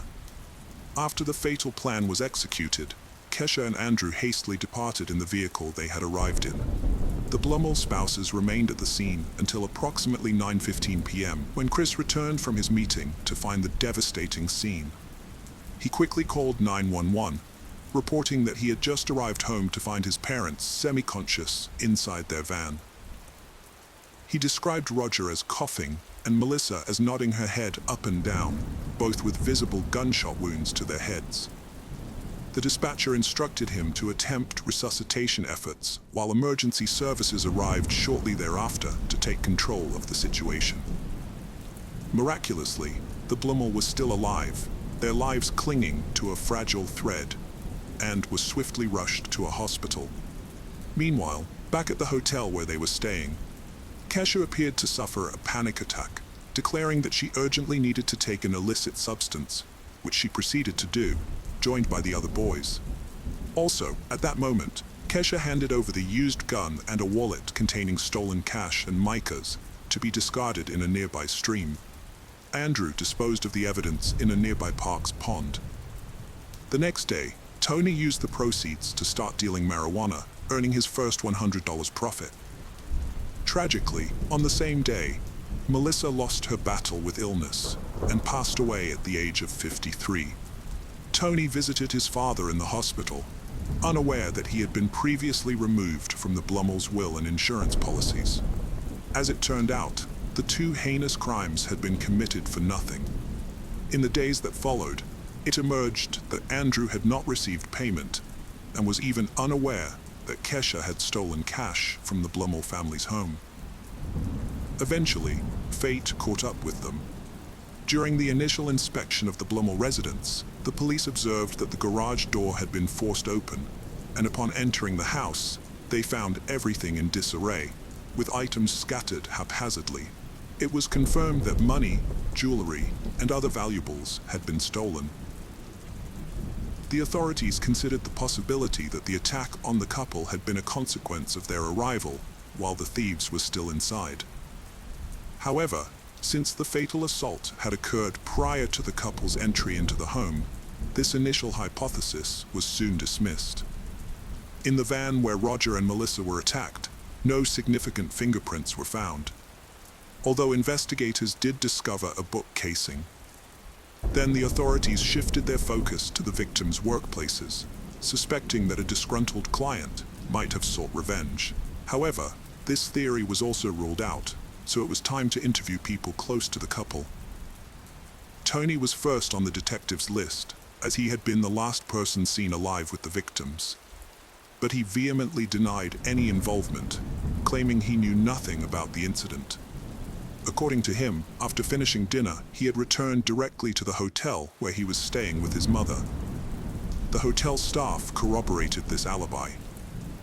Next on the list was Chris, who had discovered the bodies, but he was quickly cleared after verifying that he had been at a dinner with the wrestling team at the time of the incident.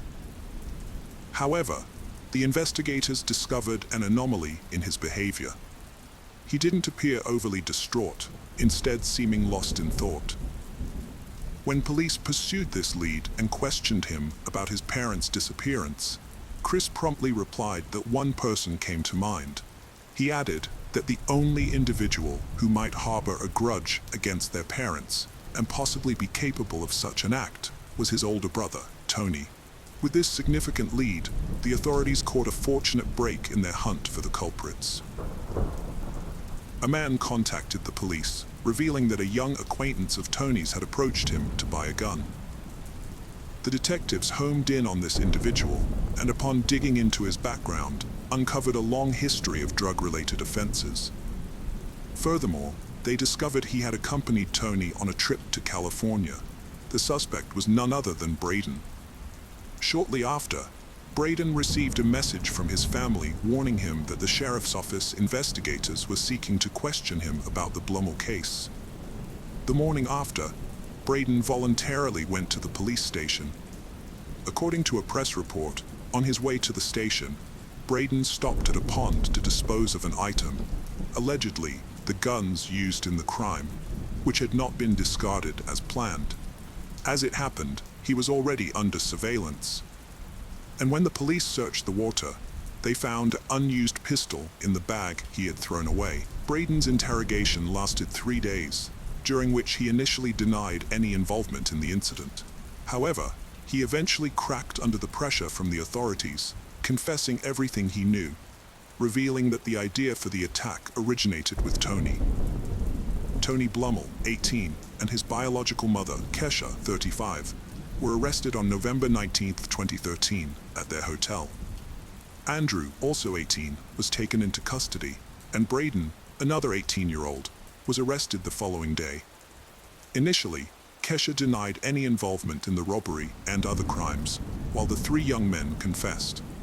On November 25, 2013, the accused made their first court appearance via video conference, facing identical charges: first-degree murder, attempted first-degree murder, 2 counts of aggravated robbery, burglary, and theft. Bail was set at $500,000 for the 3 young men and $1 million for Kesha. On December 21st, Roger's heart stopped beating, and at just 48 years old, he was reunited with his beloved Melissa. Following Roger's death, the situation for the woman and the 3 young men took a dire turn, as they faced the possibility of being charged with capital murder, which carried the risk of a death penalty sentence. On January 3, 2014, the 4 detainees were formally charged with 1 count of capital murder for allegedly killing multiple people in the same incident. Kesha also faced additional charges: 2 counts of aggravated robbery, 1 count of burglary, and 1 count of theft. The preliminary hearing took place on July 17th of that same year, by which time Braden had cut a deal with authorities, agreeing to become the prosecution's star witness in exchange for leniency in his sentence. In 2015, following a year of negotiations, Braden and 2 others implicated in the crime reached agreements with the prosecution. Under these agreements, The accused parties would not contest the charges brought against them, and in return, they would relinquish their right to appeal their sentences. In exchange, the prosecution agreed to refrain from pursuing the death penalty and to dismiss certain charges. In a series of separate hearings commencing mid-2015, each of the accused parties formally confirmed their intention to plead guilty. Kesha got life in prison without parole for capital murder, plus 10 years for aggravated robbery. Her sentences will run back to back. In court, she expressed regret and respect for the victim's family, but denied involvement in the crime. She's still in a high-security prison today. Tony Blummel, known to all as Tony, received the same sentence as his mother. At the hearing, his aunt Christina read a victim impact statement, thanking authorities for justice and mentioning the love Roger and Melissa had shown Tony. Tony listened in silence, tears welling up. Christina told him he'd chosen his path, and one day he might understand the consequences of those choices. Tony's now in a correctional facility with a record of many infractions. A week later, Andrew was found guilty of first and second-degree murder, sentenced to life and 155 months. Last, Braden, who'd made a deal with prosecutors, was guilty of second-degree murder, sentenced to 242 years. His first release chance is May 28, 2035, but he's had 71 disciplinary reports for bad behavior. District Attorney satisfied with case outcome. Despite waiving appeal rights, Kesha tried and failed. Undisputed, Roger and Melissa Blummel's lives ended tragically. Kesha's excess-driven life led to tragedy, sparked by a descendant rejecting her. For his part, Tony repaid the couple's love and care with resentment, envy, and violence, opting for an unjustifiable path of substance abuse that ultimately led him to commit a double crime. As a consequence, Kesha's younger daughter was forced to grow up in a foster home. In contrast, Chris Blummel, with the support of his family, managed to overcome the ordeal and build a fulfilling life.